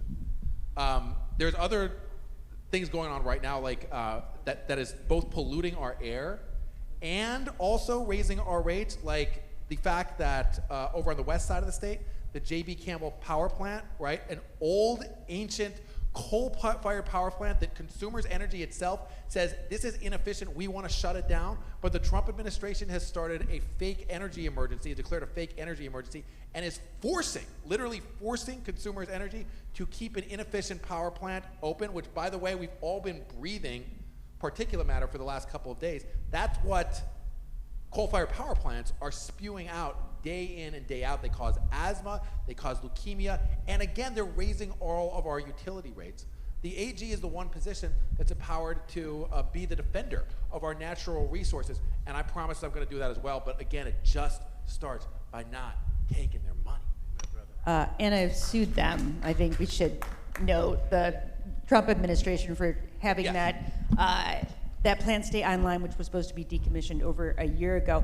I want to make this point about the Public Service Commission because this is very, very important. I have intervened in 100% of the cases where the utilities tried to raise our rates since I was sworn into office January 1st, 2019. 100%. Now, that has saved ratepayers billions of dollars. But you know what happens is we go in front of them and they're like, oh, I want $100 million extra. And I'm like, you deserve $0 extra. And then the Public Service Commission is like, we'll make it $50 million. And they do this time and time again. And so, yes, it's very important who we have as Attorney General. And we need to have somebody, like Ellie, who will continue to always intervene in these cases. But we need to put pressure on who we vote for governor to put the right people on the Public Service Commission.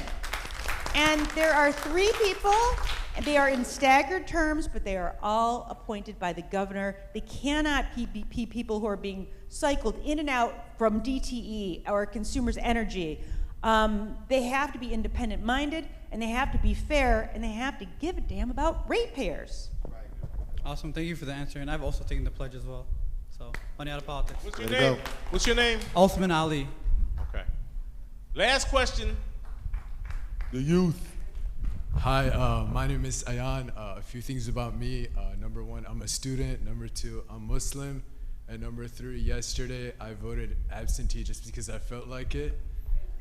What's up, Ellie? I have a question for you. As a future Attorney General, what would be your vision toward protecting free speech across college campuses? Oh, wow. Thank you. This is a really great question, and look, I'm from Washtenaw County. I've got the University of Michigan in my backyard, and we have seen a assault on free speech on campuses, and it starts on campuses, but it doesn't end there.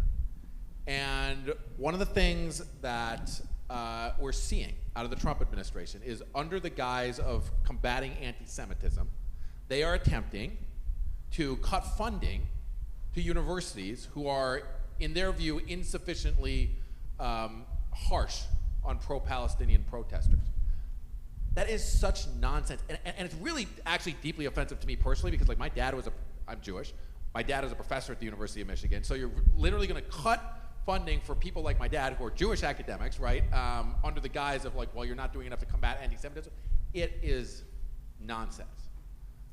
Once again, this is where the AG's involvement in potential lawsuits, I think, is so crucial. And the other thing that I will say has just been absolutely chilling is what we saw in the cases of Mahmoud Khalil and Rumeysa Ozturk, two pro-Palestinian students who were detained by the United States government, and the government's literal position in litigation is that they are able to be detained and deported. These are lawful permanent residents, right? Detained and deported because they said something that runs contrary to American foreign policy. In other words, they are allowed to be behind bars and kicked out of this country because they said something with which the government disagrees. And we saw this very, very starkly in the case of Rumeysa Ozturk, who was literally taken off the street by masked men and Tufts, yeah.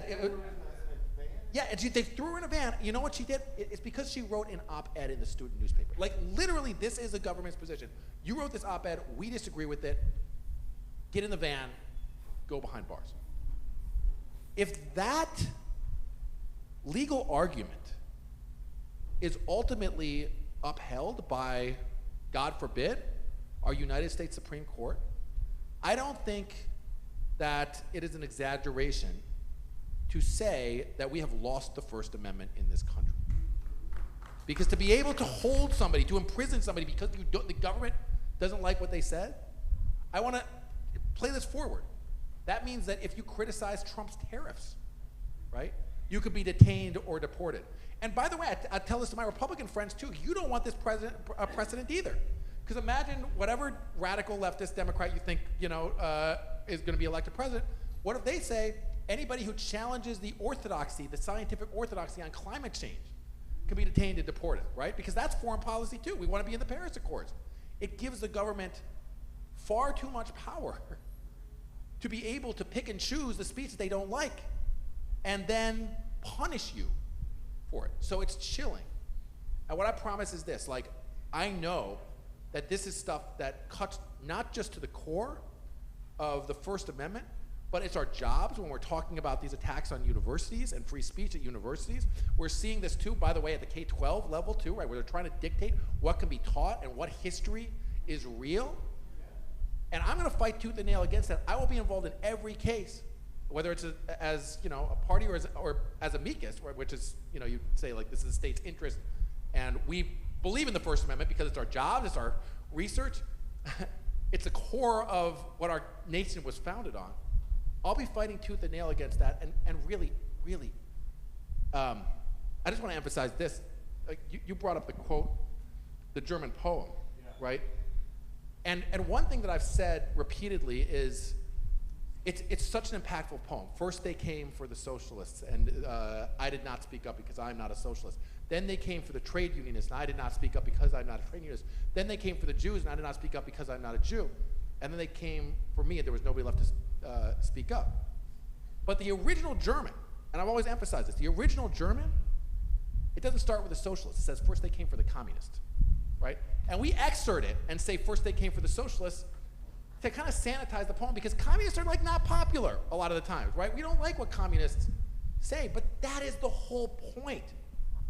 They may come first for somebody with whom you vehemently disagree.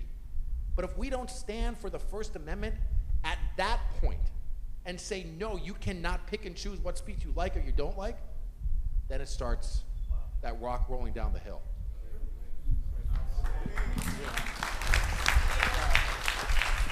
Let me say thank you for coming out. I'm Pastor Ellison, trying to build a great church here, man.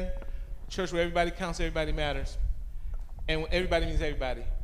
We put your hands together for my brother Keith Ellison. Ellie Savitt. Ellie, don't call me Eli. And the great Dana Nessel. Somebody get a picture. Somebody get a picture. Come on. Get the picture. Send this to me so I can show it to my church. Let me hear from the choir. Crank it up, baby. Come on. You got it? Get those pictures. Send me that picture. Let me get some A man said that. to me, yes, how can you smile when your world is tumbling down? I said, here's my secret. When I want to cry, I just look around and I see that I'm getting by. Hold on, a change is coming. Hold on, don't you worry. Hold on, you can make it. Hold on, everything be alright. Some people like to worry. Some people like to hide. Some people like to run away from the pain they feel inside. It's your business. Do what you want to do. But if it don't work out, here's what you ought to do. Hold on. Hold on. A change is coming. Change is coming. Hold on. Hold on. Don't you worry about it. Hold on. Hold on. You can make it. You can make it. Hold on. Hold on. Everything will be alright. La la. La la. La la. La la. Hold on. A change is coming. Change is coming. Hold on. Hold on. Don't you worry about a thing. Hold on. Hold